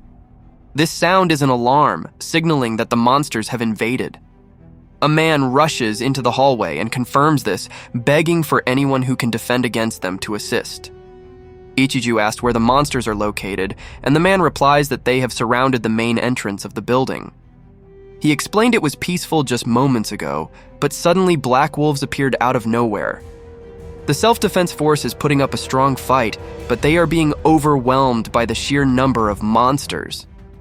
Ichiju can't help but wonder if these black wolves were the same creatures responsible for Nana's death. He thanks the informant and quickly makes his way down the stairs, feeling confused and disoriented. The monsters weren't supposed to attack until later in the day. Did inform Kurube and others in the defense unit change the monsters' arrival? At the entrance, Kurube and his team are using shields to hold back the creatures, but eventually their barricades break and chaos ensues as the monsters viciously attack the soldiers. Despite their efforts, Kurube urges his team to keep fighting and stay in formation. With their backs against the wall, they refuse to give up in this dire moment. The wolves mercilessly take down numerous soldiers, but Kurube refuses to let them breach the building. He knows he may not be able to defeat them all, but he will buy every second necessary for the civilians to escape. Just when Kurube is about to die because of the monster, Ichiju appears with a fierce kick that sends a pack of wolves flying through the air. He apologizes for not being there sooner, but now that he's arrived, he'll finish the job. Kurube can't help but admire Ichiju's impressive strength and proclaims he is their last hope. As the fight continues, there's no time to waste as the boss monster appears, the three-headed wolf. The boss monster charges towards them. On the other side, Nana sprints through the hospital hallways, determined to reach the main entrance where she finds Kurube and some remaining soldiers. She sees that he has sustained severe injuries and immediately asks if he's all right. Kurube warns her not to walk past the entrance as it could be too dangerous. Meanwhile, Ichijo is locked in a fierce battle with the monstrous beast. The soldiers watch in awe as Ichiju fearlessly attacks the three-headed creature. One of them remarks on his incredible power, while the other fears they won't survive much longer. And then, in a split second, it seems as though Ichiju has been defeated. The monster slams him into the ground with crushing force and is ready to deliver a final blow. With a fierce growl, Ichiju blocks the monstrous creature's attack effortlessly with one hand. He smiled, feeling a surge level up of endurance as he tests out his newfound physical enhancements. His muscles bulge and ripple with raw power, easily deflecting the beast's attacks and impressing even the soldier watching in awe. But Ichiju knows there is no time to test his strength. This is personal. He knows the monster is the same monster that killed Nana before. With a deadly strike, he takes down the beast in one hit. All the soldiers cheer him, but Nana is the one who's worried about Ichiju's condition. It seems that he hurt his own hand badly. Yet they have no rest. The other beasts are still alive. When he prepared to kill the rest of the monsters, something roared and startled all of them. Ichiju's body was trembling. What was this pressure? He can feel something emitting a terrifying aura just like the Minotaurs. And then it hits him. The three-headed monster is just a mere subordinate, controlled by a much more powerful boss lurking somewhere out there. Realization dawns on Ichiju. They are facing an even greater challenge than they could have imagined. He realized the situation. The wounded soldiers stood no chance against the boss monster, who could appear at any moment. Confusion clouds Ichiju's mind as he tries to figure out their next move, but suddenly, another loud sound echoes through the battlefield.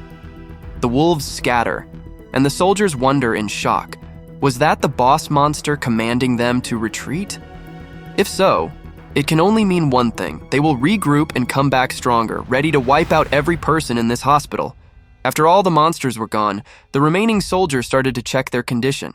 7 members died, leaving only 18 soldiers to fight against the next monster wave. Ichiju furiously racks his brain for a new strategy, knowing they can't keep losing people at this rate. But at least there is good news. Despite the increase in inversion rate, the monsters' strength doesn't add up much, giving a little glimmer of hope. Amidst his desperate thoughts, Nana approaches him with an apologetic expression. She claimed that she couldn't be of much help. She questions if the defeated monster is the boss. Ichiju grimly responds that it was merely a subordinate. Nana wonders why they were attacked faster than yesterday, to which he speculates that the monster was commanded to attack the hospital building from the very beginning. Maybe because of the soldiers' movements, the boss urged him to attack. He suggests sticking to their previous action and not changing the enemy's movements too drastically. As Nana notices Ichiju's injured hand, he assures her that his regenerative abilities are taking care of it. But he knows relying on just punches won't be enough. He needs stronger weapons to defeat these beasts. Suddenly, Ichiju's attention is drawn to a hooded figure by the monster's corpse, holding a knife and dismembering its body for valuable materials. In the game, people who gather valuable materials are known for their skill in crafting a weapon and armor, so maybe that person is also the same. As he approaches for a closer look, the figure removes the hood, revealing a child, someone known as Kashiwaba. Ichiju is stunned and disbelieving at the sight of a child participating in such gruesome actions. His mind reeling with shock, he can only wonder what kind of world they now live in, where children must resort to violence for survival. The child recognizes him as Bullman and asks if she can help him with something. Ichiju's eyes light up with excitement as he realizes the potential of having a weapon made specifically for him. He told Kashiwaba that it would be lovely to use the materials to craft the weapon for him. Even though she admits she doesn't have crafting skills yet, she would do her best to craft some weapons. As they discuss about Ichiju's previous battle, she wonders why Ichiju doesn't use the hand axe from defeating the Minotaur. Ichiju agreed with that weapon, he will be able to fight effortlessly against his enemy. The child confidently reveals that she knows where he can find that exact weapon, and its stats are beyond impressive. Ichiju is stunned to learn that weapons have numerical values and attributes, and eagerly asks Kashiwaba to tell him more. They continue their discussion, delving into the specifics of the powerful Minotaur axe. She explained she heard some soldiers who already died talk about the state of the axe using his appraisal skills.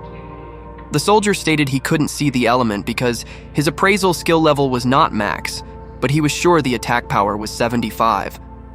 Ichiju is amazed by the axe's high strength value and attack power, as if combined with his own strength, the attack power would be 165, and it would make him an unstoppable force. Even though the weapon's effect is unknown, he knows it's worth obtaining. Thanking Kashiwaba for her help, he boldly asks her to evaluate any other weapons she comes across in the future. She reminds him that her knowledge was acquired by chance after meeting the dead soldier, so she doesn't possess the evaluation skills for herself. But Ichiju doesn't mind, at least Kashiwaba is familiar with weapons. With a determined glint in her eye, she proclaims that she is actually planning to get and master production skills, so she sure will become a valuable asset to Ichiju. She will help him with her knowledge, but it will come with a discounted price. Ichiju is taken aback by her business-minded approach, but also grateful for her willingness to help. He then redirects his attention back to Nana, who seems jealous of something. Then he reveals his new dangerous mission ahead, acquiring the legendary Minotaur axe. With determination burning in his chest, Ichiju planned to retrieve the weapon from the place where he killed the Minotaur. Nana's eyes glint with determination as she insists on accompanying him to level up quickly. He scoffs at the idea, reminding her that she needs to rest first for now. But Nana won't back down, throwing his words back at him and declaring she'll find a way to level up on her own if he sees her as a burden. In the end, Ichiju agreed and said would help her to quickly level up. After 3 days, as they navigate through the chaos of the monster-infested streets, Ichiju cautions them to walk carefully and avoid any signs of heavily damaged buildings which could indicate lurking monsters nearby. Ichiju suggests moving away from the convenience store, but Nana's irritation flares, accusing him of being overly protective. However, Ichiju knows the danger all too well. Strong monsters lurk around every corner, and they must be cautious at all times. Their playful banter is cut short when Nana points her gun at Ichiju, happily stating that Karubi lent her this handgun. It would be fun to shoot monsters with this, because this handgun is shooting magic instead of bullets. Inwardly, Ichiju notes her childish nature.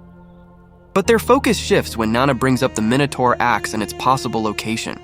She thought maybe someone had already taken it away, but Ichiju disagrees, revealing that self-defense personnel have attempted to carry the weapon and failed because of the weight. Finally, they stumble upon the half-buried axe in a deserted street, at the same place he killed the Minotaur. But another problem arises. The axe is surrounded by vicious rockbirds that are building their nests. Rockbirds are annoying monsters, with their tough skin and sticky fluids that can immobilize an opponent. Ichiju's fighting style, with only his raw power and punch, won't be enough. Despite Nana offering to help Ichiju retrieve it, Ichiju steps in, knowing the dangers they face. He quickly denied Nana's offer and said she was still too weak, so he would do it himself. Determined and desperate, he sprints towards the towering axe that could be his only chance at survival. But as he reaches for it, a screech pierces through the air and he realizes he has caught the attention of a fierce rockbird. Adrenaline pumping through his veins, he knows he must act fast before the bird attacks. But just as he is about to touch the weapon, he finds himself immobilized by a sticky fluid on the ground, trapping him in its grasp. The rockbirds begin closing in on him, their razor-sharp talons ready to strike. Sensing how dire the situation is, with bravery and quick thinking, Nana yells for Ichiju to take cover as she charges into battle with her own attack. Despite his panic, Ichiju tries not to underestimate Nana. After all, she is the one who taught him everything, and how to be strong. With a loud shoot, her handgun emits a bolt of electrifying energy, scattering the birds in one hit. But the rockbirds are insistent creatures. With formidable strength, they fly and try to attack them again. Having limited time and options, Ichiju snatches up the Minotaur axe and swings wildly at the birds, striking them down one by one with fierce spirit. This is insane. He can feel how the power from the axe surged through his blood, escalating his attack power by 75.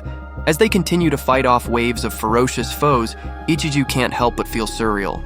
Here he is fighting side by side with Nana, his former boss and now teammate. If only things would go smoothly like this, he thinks. But well, I can feel the god in this story doesn't like our protagonist, guys. I'm sure a huge tragedy will come soon.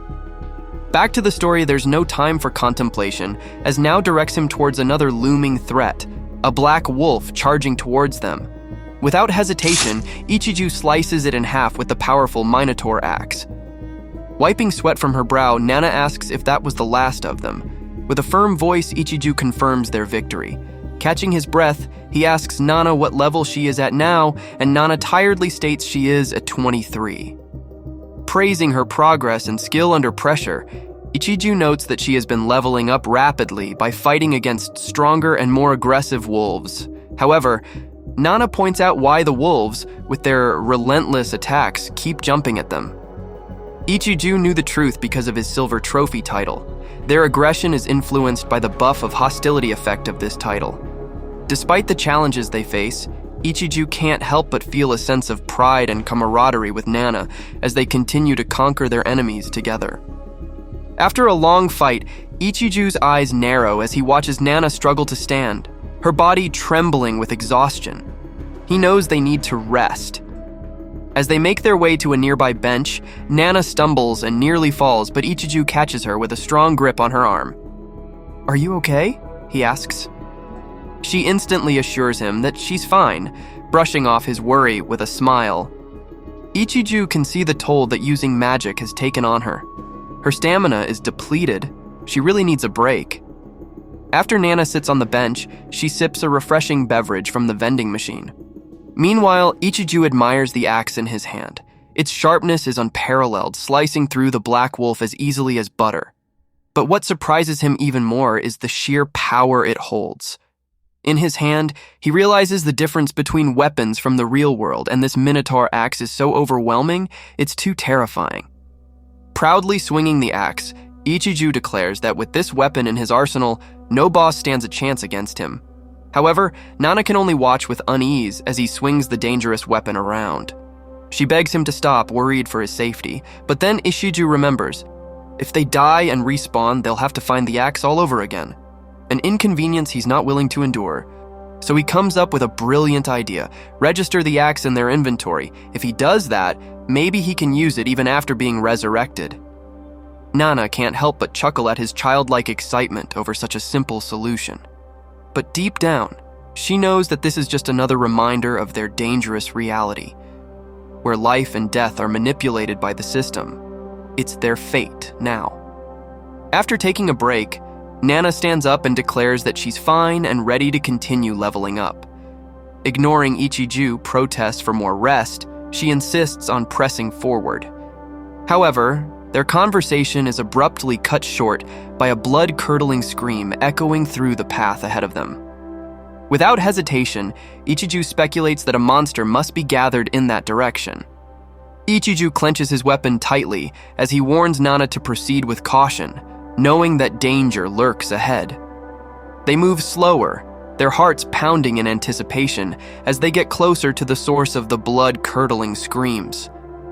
Ichiju is certain that the cries came from this area, and his instincts prove him right as another man unexpectedly appears and looks terrified.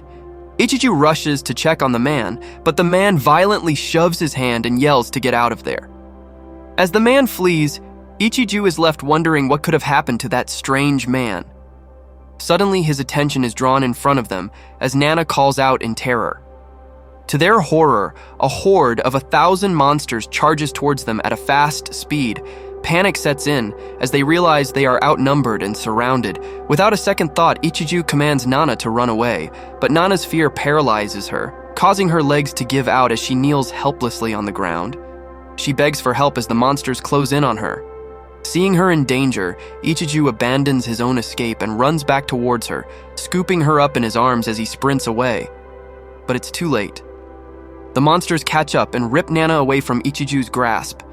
He can only watch in horror as she is torn apart by a pack of ravenous creatures, their gnarled claws tearing into her flesh while she screams in unimaginable agony. With tears streaming down his face, Ichiju uses every ounce of strength to fight against the buildings surrounding them and reach Nana before it's too late. His outstretched hand trembles with desperation as he reaches for her, but before his fingers can even graze hers, a monstrous wasp stabs her with its deadly stinger. He clutches her lifeless body in his arms, tears streaming down his face as he screams in pain.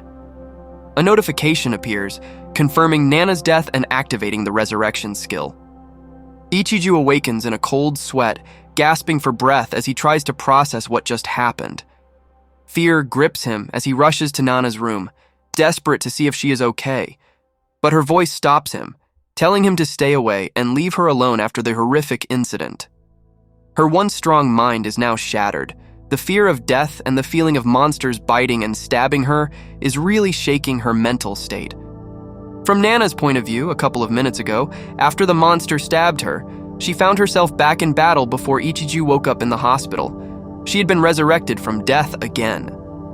Soldiers that fighting the giant wasps call out to her, urging her to hang on. She tried to get up and fight again, but the memories of her cruel death flooded her mind, causing her to scream and cower in terror.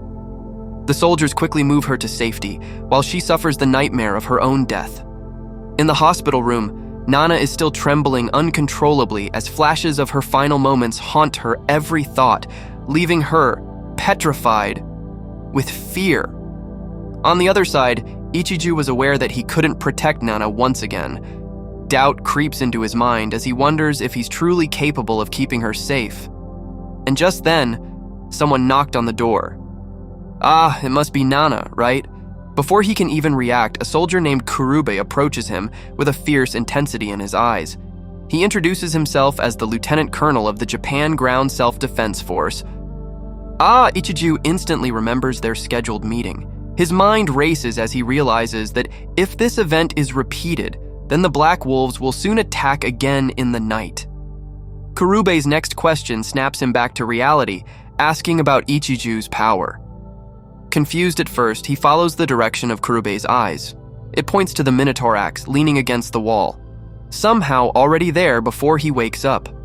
In a moment of realization, Ichiju understands that registering the weapon in his inventory is a wise decision.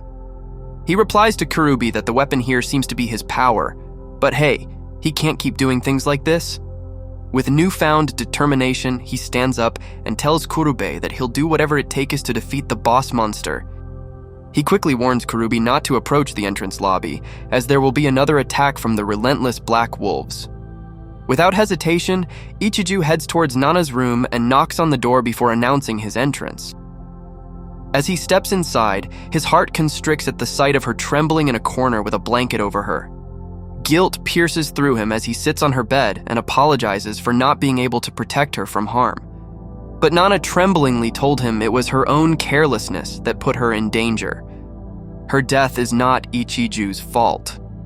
She utters with awe how incredible he is, able to push through the agony of countless deaths and still continue on, but she, on the other hand, can no longer bear it. The mere sight of the monsters triggers a traumatic memory, replaying the moments when she died again and again. And now, as she stares at him in fear and despair, she doesn't want to fight anymore. Ichiju, heart aching at her broken state, he rises from the bed and kneels beside her, enfolding her trembling form in his arms. He whispers, reassurances that she doesn't need to struggle anymore, that he will take care of everything and bring an end to this nightmare. He vows to never let her die again. However, he reminds her that their only chance of breaking free from this resurrection cycle is by defeating the boss together. So he pleads for her cooperation, at least at the last moment. Ichiju leaves Nana to rest, yet she remains huddled in a corner with her face buried in blankets. His heart is really broken. He walks down the corridor with renewed determination. He knows deep down that he must face this battle alone, just like he always has, to spare anyone else from suffering the same fate. And as he ponders upon the recent events, a chilling realization strikes him. There is a connection between the mass of monsters they encountered in the city and the one responsible for unleashing the black wolves on the hospital. It dawns on him that the boss monster controlling these creatures has arrived in the city, and those monsters who killed Nana were not attacking, but instead fleeing in fear, resulting in that large scale of migration. When walking, he spots two soldiers and frantically warns them of the impending danger, but as he speaks, one of the strangers, dressed in uniform, scoffs at Ichiju's words and accuses him of causing trouble for Kurube. The other stranger stays silent, watching with keen interest. The soldier taunts Ichiju, claiming that he can see something dark and sinister lurking behind his eyes. He also said he didn't like being bossed by weaklings like Ichiju. He then raises his hand and prepares to punch Ichiju, yet before the man can act, a growl erupts from behind them. A massive black wolf leaps into view and lunges at the group. In a split second, Ichiju killed the beast with a flick of his hand, while the man cowered in fear on the ground. He turns to face the man with a terrifying expression, warning him to stay away if he wants to live. Meanwhile, nearby soldiers witness the spectacle with shock and alarm. Kuruba orders them to remain vigilant and reminds them that it is their duty to protect against any possible threats. But deep down, one of the soldiers knows that Kurube isn't truly worried. He's confident that Ichiju can handle anything that comes their way. Just look at Ichiju. Their jaw drops in awe as he witnesses the man who single-handedly vanquishes the boss monster. With a chill running down his spine, Kurube can't help but compare Ichiju to a ruthless demon. In the lobby, Ichiju stands amidst a mountain of mangled black wolf corpses, their lifeless eyes still reflecting the terror they felt in their final moments. Only one wolf remains, trembling in fear as it meets Ichiju's unforgiving glare. With a cruel smirk, Ichiju taunts the beast, granting it a chance to escape. As smart as he is, this is intentional to let the last wolf lead him straight into the heart of darkness, an abandoned subway station that serves as the boss lair. Unwavering, Ichiju prepares himself for battle and steps into the eerily silent tunnels, each step echoing with the crunch of bones under his feet. As he ventures deeper, he is met with so many corpses. Each step makes the pressure that emanates a sinister aura akin to the Minotaur stronger.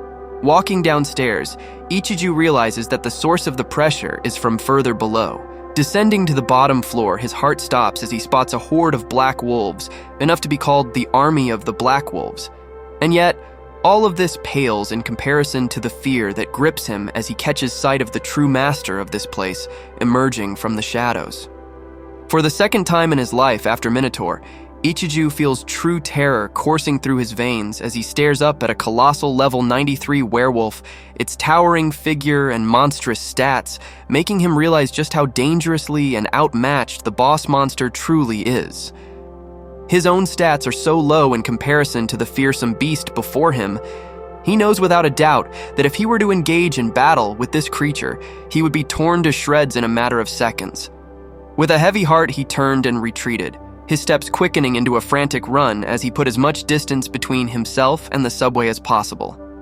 Finally reaching safety, he collapses onto the ground, gasping for air and trembling with fear. He knows that his only chance of surviving against the boss is to level up, but he has no idea how to level up fast and trigger quests again. As he sits there, lost in thought, a rustling noise startles him. Looking around, he sees a small goblin hiding behind a nearby building. Letting out a sigh of relief, he realizes that it was just a low-level monster. But then it hits him. All of his previous quests have been against goblins and minotaurs, creatures much stronger than himself, and if he were defeated by a weaker monster, no quests were triggered. A sudden realization dawns on him. Quests are only activated when he is killed by opponents that are higher level than him. With newfound determination, he recalls hearing about orcs in the neighboring city. Without hesitation, he sets off toward the city, pushing himself to run even faster as he hears grunts and roars coming from a broken house in the distance. It's time to put his theory to the test and see if he can get a quest from the stronger monster. As he peers into the dark, dank house, Ichiju spots a hulking orc crouched over a lifeless body, feasting on its flesh. He notices the orc's level is 59, realizing it is a bit stronger than him. In a moment of recklessness, he decides to taunt the beast, challenging it to kill him for a potential quest. With bated breath, he watches as the orc charges toward him with its spiked club raised high. The impact of the blow rattles his skull, but Ichiju remains standing, much to the horror and disbelief of the orc. Mocking the creature's feeble attempt, Ichiju goads it on, urging it to unleash its full strength upon him. The orc's strikes rain down upon him with ferocity and rage, each one causing unimaginable pain and agony. As Ichiju's physical endurance is now too strong to kill him easily, each hit from the orc still hurt him like hell. He knows this will be a brutal battle, and he just hopes to die quickly. He would gladly sacrifice himself to protect his precious people. He won't let Nana suffer again. And so he endures the unrelenting blows from the orc until finally he dies and collapses from pain. In his last moments before the resurrection skill is activated, Ichiju reflects on how terrifying and agonizing death always is for him. But he will do whatever it takes to keep fighting for those he cares about, even if it means dying countless times. As he rises from death once again, a new quest awaits him. A reminder that in this dangerous world, there will always be challenges and sacrifices along the way. This quest demands the slaughter of 50 vicious orcs, a task that he expected. He grits his teeth and charges into battle, wielding his axe with deadly precision as he cuts down one enemy after another. In the end, he successfully killed all the orcs and got 30 points as the reward. After that, he tried to kill all the monsters he could see. As he reaches level 17, he has accumulated a total of 47 points and boosted his status value significantly. Though fatigued from repeated battles, Ichiju notices that his mana has finally fully recovered. And because he has so many points to spend, it's time to focus on upgrading his abilities and skills. Despite feeling the lingering effects of past battles, such as the Minotaur's overwhelming strength, Ichiju knows he must spend all the precious points to reach his goal. After much consideration, he decides to improve his physical regeneration ability, a vital skill for someone who has faced death and resurrection multiple times. He desperately needs it so he can be healed faster when he opens his eyes in the hospital. The quicker he healed, the quicker he could defeat the wolf boss monster. With only a little point remaining, he strategically chooses to acquire something that will aid him in facing the final boss instead of increasing his status value. This is where intelligence shines, thinking ahead for the toughest challenge yet to come. Speed will not be an issue against the boss. However, Ichiju realizes that he lacks any ability that could deliver a lethal final blow, but he won't let that stop him. not when victory is within reach and every decision counts. With a fierce determination burning in his eyes, Ichiju eagerly chose the new skill Strength Booster Level 1 for 15 points. The power coursing through his veins is electrifying as he realizes this strength-enhancing ability will be crucial in defeating the werewolf and any other enemies that stand in his way. But to his shock, when he checks the status value, he sees that the required points have increased from 10 to 15. A sudden realization hits him. Perhaps the point value depends on his status and could affect other skills as well. But there's no time to dwell on this thought as Ichiju must focus on the task at hand. He studies the werewolf's movements, trying to decipher its attack pattern, while also strategizing for potential quests that may arise if he fails in his mission. Finally, after dying a couple of times because of the wolf boss, he's ready for the final battle. He's amazed at the new regeneration skill. The effect instantly heals his injured self after he is resurrected back in the hospital. Now there is one big task ahead. What he needs to do now is convince Nana to go with him. All the preparation is completed. He knows persuading Nana won't be easy, but he will try hard. When Ichiju comes out of his room, he unexpectedly runs into Kurube, who had been searching for him. With a calm smile, Ichiju promises him that he will defeat the boss monster and puts all his power into doing so. After that, Ichiju comes to Nana's room, only to find her still trembling with fear.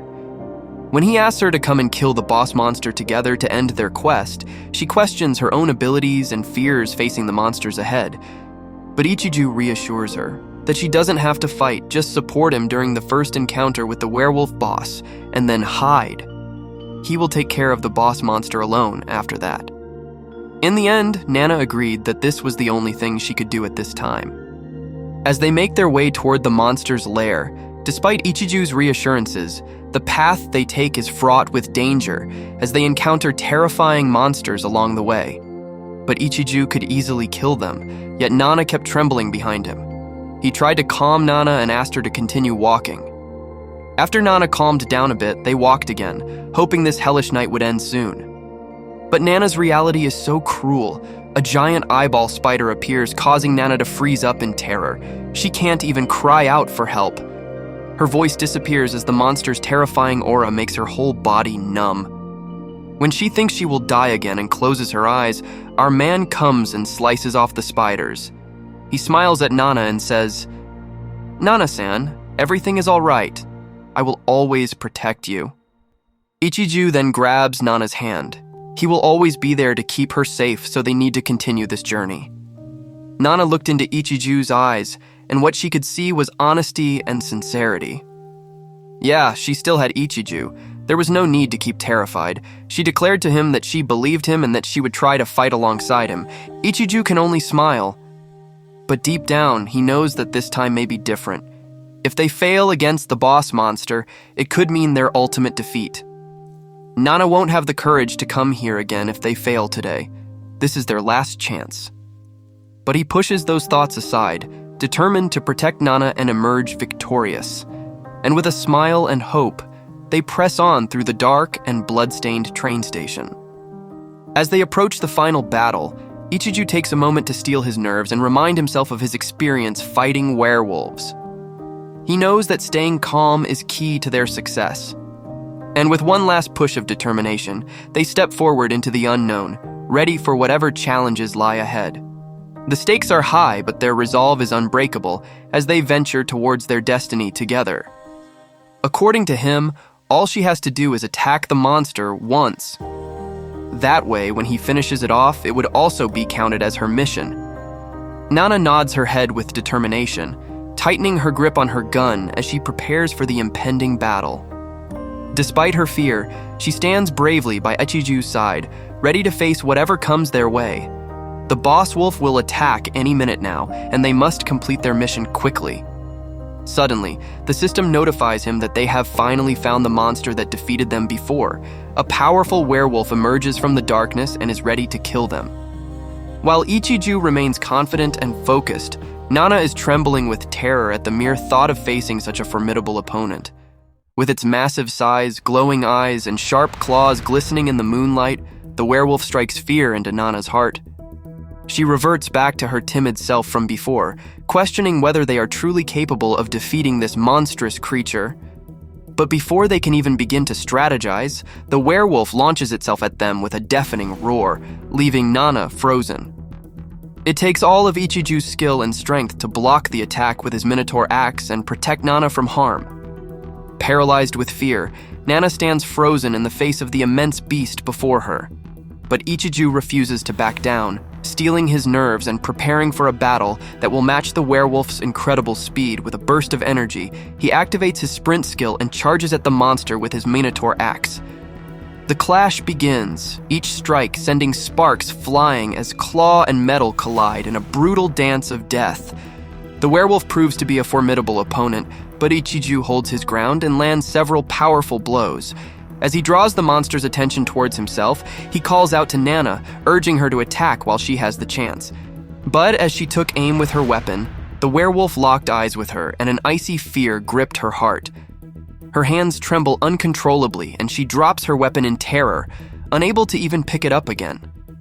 This momentary lapse in focus is all the opening the werewolf needs, and with lightning-fast reflexes, it slashes out with its claws, sending Ichiju crashing to the ground. In a panicked daze, Nana realizes she is completely overwhelmed by the sheer size and strength of their opponent. And as Ichiju sees his partner's struggle, he knows she is in no condition to continue fighting this battle. Without hesitation, he charges toward the monstrous werewolf alone, fueled by determination and his newfound Herculean strength ability. He smashes into the beast with a deafening roar, causing it to stumble and crash into a nearby train. But the fight is far from over. Ichiju relentlessly pummels the creature, each punch more powerful than the last. The werewolves can only laugh. It seems to enjoy this fight. As the trains crumble beneath their feet, Ichiju feels his power now can really defeat the monster.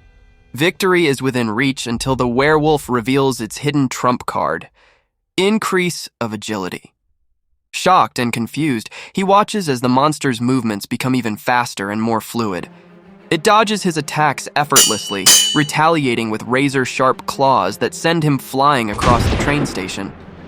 Struggling to regain his footing, Ichiju frantically analyzes the werewolf's new stats. His analysis sends a cold shiver down his spine. The numbers on the screen confirm his worst fears.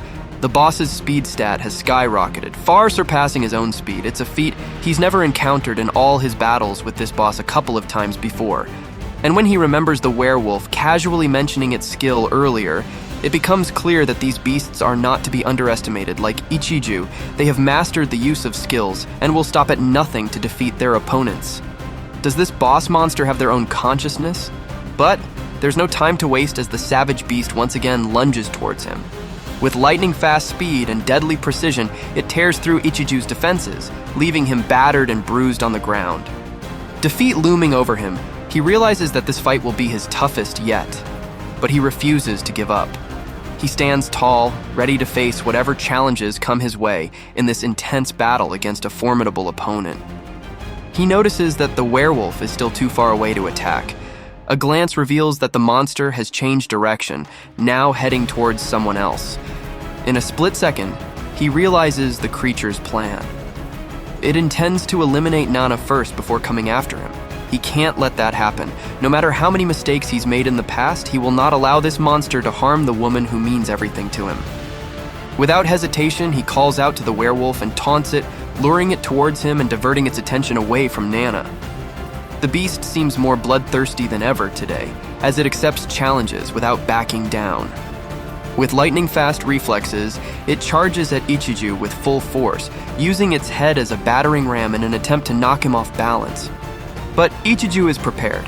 He crosses his arms and guards his chest, bracing himself for impact. The collision is powerful enough to send Ichiju flying backward, but he manages to stay on his feet. The werewolf doesn't waste any time and prepares for another attack, but this time, it has a different strategy in mind. With one mighty leap, it soars into the air once again, a move that he recognizes all too well. Blood pumping through his veins, Ichiju prepares himself for the inevitable clash with the beast that threatens everything he holds dear. The werewolf snarls, its sharp claws ready to strike again. Ichiju knows he must act quickly and channels all of his remaining power into a last-ditch effort to defeat the beast. With a surge of magic, he activates Sprint and Enhanced Strength, feeling the rush of energy course through his veins. In a fierce exchange of blows, he wields his Minotaur axe with precision and matches each attack from the savage beast with one of his own. The battle is intense and both fighters are taking heavy hits, but Ichiju refuses to give up. He senses that the wolf is weakening and knows that this is his chance to end it for good. Gathering all of his strength, he leaps high into the air to deliver a final blow from above, only to be interrupted by a deafening roar that seems to come from all directions at once. Ichiju's concentration falters as he tries to locate the source of the distraction, but it's too late. The monster's companions have arrived.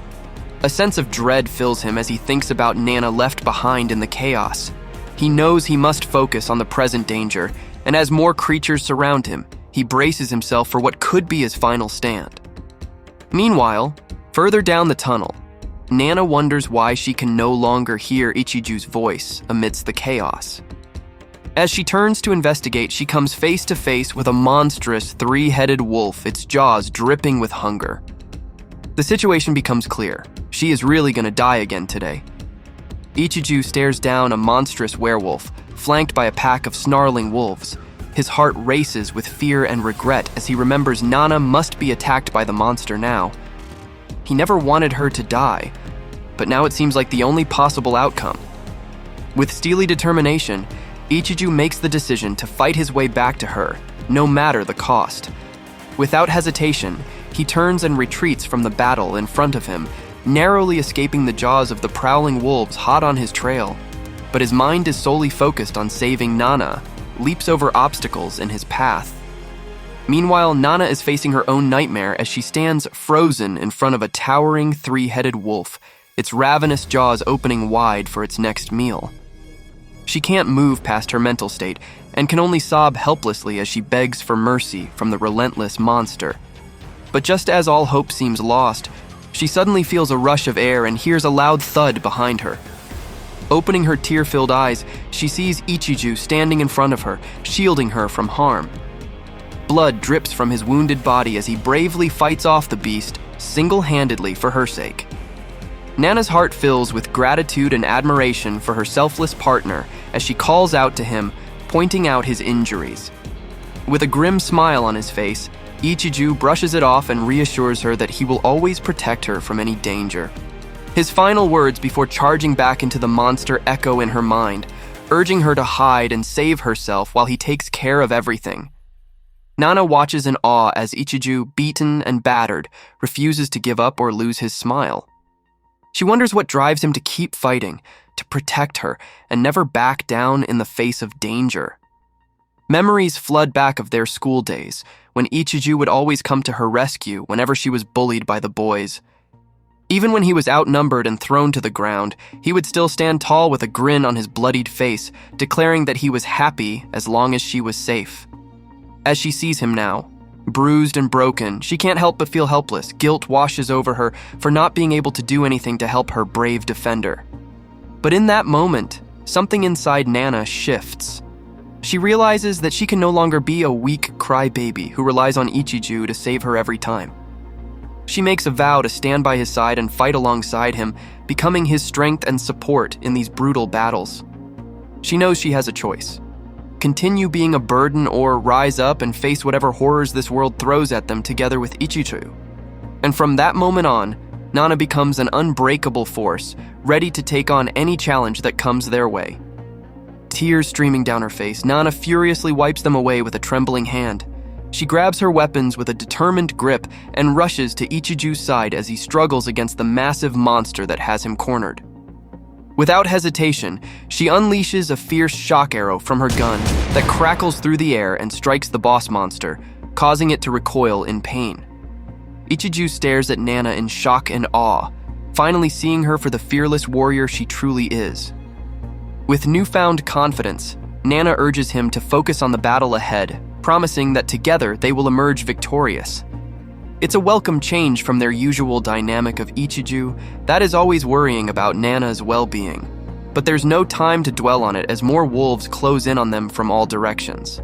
Nana fights alongside Ichiju, using her shock arrow skill to take down any enemies in their path. As they make a break for it, Ichiju scoops up her in one swift motion, his Minotaur axe still in hand as he leads them to safety. The sound of howling grows louder behind them as an entire pack of wolves sets its sights on the pair. Knowing when to retreat, Ichiju picks his moment carefully and makes a strategic escape with Nana. But their troubles are far from over as the boss werewolf and its minions continue to pursue them relentlessly. In a desperate move, Nana blasts the train tracks directly behind them, creating an explosion that blocks off the monster's path. Gasping for breath, Ichiju and Nana emerge from the train station and into the open city, putting some much-needed distance between themselves and their relentless enemies. They may have escaped for now, but both know that their fight is far from over. Their bodies are exhausted and battered. They desperately seek a moment of respite from the endless onslaught of monsters. But even in their brief rest, Ichiju's injuries scream for attention. Nana looks at him with concern, pleading to know the extent of his wounds. Refusing to show any weakness, he brushes off her worries and admits that the unrelenting horde forced them to retreat. He barely had time to process his fierce battle with the monstrous werewolf before they were overwhelmed. But now, as he relays the details to Nana, he reveals the terrifying truth about the creature's abilities. Not only did it possess incredible speed and use skill, but it also seemed to notice that Ichiju's speed would decrease the more he used the skill. The odds were stacked against them, and he knew that defeat was inevitable. Yet he couldn't give up now. Not when there was still a glimmer of hope. That's where Nana comes in, offering a risky plan that just might give them an advantage over the werewolf. Her shock arrow skill could be amplified with more magical energy absorbed, and if she used her remaining 7 points, it could potentially deliver a fatal blow to the beast. Ichiju sees the potential in her plan, but knows there must be a catch if Nana is calling it dangerous. Despite his reservations, he urges her to reveal the downside. With a heavy heart, Nana explains that channeling so much magic into one powerful attack could have devastating consequences. But with no other options left, they both know they have no choice but to take the risk. They exchange determined glances, ready to do whatever it takes to defeat their formidable opponent. A sense of urgency grips Nana as she explains the gravity of the situation to Ichiju. 3 minutes is all she needs to launch her strongest attack, but during that time, she will be vulnerable and motionless. It becomes clear to him what his role must be in this plan. Hold off the horde of wolves while Nana gathers the necessary magical energy. All he has to do is last 3 minutes. It shouldn't be too difficult, right? However, doubts gnaw at Nana's mind as she looks at Ichiju, still recovering from his brutal bruise in their previous battle. She voices her concerns, worried about his ability to fight in his current state. But Ichiju smiles confidently and reassures her, asking for her trust in return. They are risking their life together. As much as Ichiju believes Nana, he wants her to believe him as well. For a fleeting moment, they share a bond forged through mutual reliance. But before they can fully embrace this connection, chaos erupts as the boss werewolf and its minions storm out of the train station and into their location. Finally, after what feels like an eternity, their foe has arrived. Without hesitation, Nana dashes off to a nearby abandoned house, disappearing from sight. Ichiju, on the other hand, must face his challenges head-on. This is it, the final battle between these two determined parties. Both know their roles and are prepared to do whatever it takes to emerge victorious. As they steel themselves for the impending clash, the air crackles with tension and anticipation. This is the showdown they've been waiting for. The savage wolves pounce at Ichiju, their fangs bared and claws ready to rend him apart. But he stands tall, his minotaur axe gripped tightly in his hands as he readies himself for the brutal battle ahead. He weaves through their attacks with lightning speed, using every ounce of his strength to keep them at bay while delivering powerful blows of his own. The pack may be stronger together, but his fierce determination is keeping him alive against overwhelming odds. As the clock ticks down, he knows he just needs to hold out for 1 more minute. But then, the boss werewolf unleashes a devastating claw assault that catches Ichiju off guard. The blades tear through his flesh, leaving deep gashes all over his body. And before he can even process the pain, the werewolf joins in on the attack, hungry for more bloodshed. Ichiju is battered and bruised, barely able to stand as the werewolf towers over him with a menacing grin. Meanwhile, Nana watches helplessly from her hiding spot, torn between rushing in to save him or staying back and protecting herself. But she remembers Ichiju's words, to trust in him no matter what, and forces herself to stay put. And then, just when it seems like all hope is lost, Ichiju rises from the rubble with a roar that echoes through the battlefield. His eyes burn with determination as he charges towards the ferocious werewolf, fueled by an inner fire that refuses to be extinguished. As they clash once again, it becomes clear that this is not just a battle of strength, but of willpower and sheer determination to emerge victorious. Ichiju truly doesn't know when to give up, does he? With every punch, his muscles scream in agony as he fights for his life against the ferocious werewolf. His blows land with force and momentarily throw the creature off balance, but it quickly regains its advantage and unleashes a barrage of attacks that leave him battered and unable to move. The werewolf towers over him, grinning victoriously as it prepares to deliver the final blow. But Ichiju has one last trick up his sleeve. He calls out to Nana, who points out her gun with purpose, her eyes blazing with killing intention. With a swift movement, she unleashes her ultimate skill, a blinding blast of energy that engulfs the werewolf in a mix of groans and roars. The ground shakes beneath them as the blast intensifies, until finally there is only blinding light. As the light fades, they are greeted with a notification from the system. Their quest is complete and the monster boss has been killed. Exhausted but triumphant, Ichiju and Nana look at each other with relief and pride. They know that if the werewolf had survived that final attack, they would have had no chance of defeating it. But now they can rest, knowing they have emerged victorious against an enemy thought to be unbeatable. After the death of the boss werewolf, the system announced the C-rank mission was completed successfully, and he got 50 points as the reward. Ichiju can only smile. In the end, he can protect Nana and end the contract. But something strange happened. The system popped out again and stated that Nana had been confirmed to complete the quest together. Thus, the system would give her a personal skill called Immortal Torch and 100 points as the reward. This, of course, shocked Ichiju. What is this personal skill? And that crazy points reward? It's unbelievable, so this is the reward for people who work together with him. He suddenly got a bizarre idea. If he could use this scenario well, maybe he could create an army to face the monsters in this world. Because they will get many points and skills. That means all of them can be superhuman together.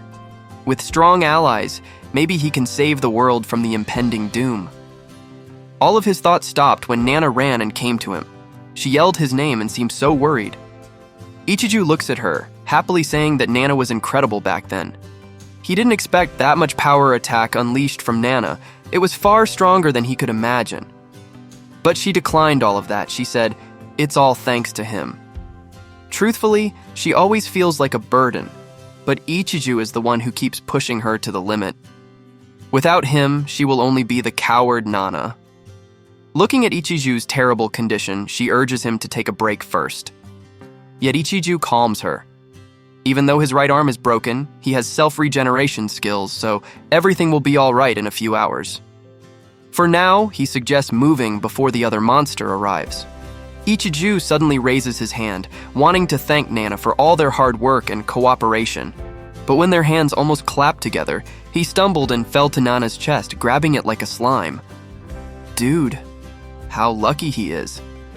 Shocked, Nana blushed really hard, and Ichiju instantly said sorry and stated he didn't do it on purpose. Yet the shy Nana can only tremble and point her gun at him. Panicked, Ichiju pleaded with her to stop kidding and put the gun down. Well, Nana is someone not to play with, so of course she launched the attack, even though it is not really pointed at Ichiju's body.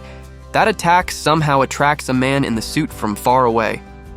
Wait, who is this mysterious man, guys? After Nana calmed down, they entered the abandoned hotel and took the emergency aid. She tries to treat Ichiju, but she flicks his head after the treat is done. When Ichiju asked if she was still angry because of what happened earlier, she blushed again and denied that. She's just a little surprised, and that kind of thing should be done when the atmosphere is appropriate. Her answer can only make our virgin protagonist puzzled. What is the environment that she meant? Brushing off his useless thought, he asks Nana the more important thing. He wonders about the reward she got after finishing the quest together, especially about the immortal torch. Hearing that thing for the first time, she questioned him about the meaning of the immortal torch. She never heard that before. Patiently, our man explained that when they completed the quest together, she also got some rewards like points and personal skills. He then orders Nana to check it herself when she opens her status window. After opening her status window, Nana was immediately full of joy looking at the reward. The newly added skills and 100 points are too awesome to be a reward. She never thought she could get a reward, even more than this many skill points. To answer Ichiju's question about the details of her new personal skill, she explains that Immortal Touch is a passive skill that, during use, will make the user avoid death. Ichiju drowns in his deep thoughts, which means the user will feel the upcoming dire attack that can kill them while the skill is activated. Maybe it's like a hunch before a fatal blow happens. Well, this is good news. He hopes Nana can avoid danger more easily after she gets this skill. Nana suddenly said the skill is good, but the points are something that she need to be concerned about now. Ichiju agrees that when people get so many points, they have to be careful because the points they use can't be reset. So he suggested she buy auto regeneration, the same as he did, because there is no healing ability they possessed. The regeneration has proven to be effective in Ichiju's case, especially if Nana upgrades it later. All the talks make him remember about his own reward points. Thanks to the werewolf quest, he got enough points to add up his unused points to 62. Honestly, there is a skill that he is curious about, the skill called the Awakening of Life. But he needs to use 50 points to buy it, which is too much for him right now. He wonders how to use these points as effectively and efficiently as possible. Does he use the points to buy new skills or use them to level up the skills and status he currently has? At the same time, Ichiju and Nana were mumbling about how confusing it was to use the points. After a long thought, Ichiju chose to upgrade his skill first. He upgrades his mana regeneration, sprint, and skill appraisal. All those skills are so crucial for him. Mana regeneration used to take all day to fully recover his magic, so a level up must cut the time by a lot. He needs this skill because his trump card, which is a sprint and physical upgrade, consumes magic as their base, so upgrading mana regeneration is really a smart idea. And then level 3 analysis, he needs that so he can see all the status of the weapon. He needs to see his weapon attribute so he can use it better. Yet he somehow finds new discoveries. The analysis skill can't be raised again after reaching level 3. Does this mean level 3 is the max level of this skill? So in the end, he needs to upgrade his skills first before knowing what the maximum level of that certain skill is. Thus, he used the skill to analyze the Minotaur axe in his hand.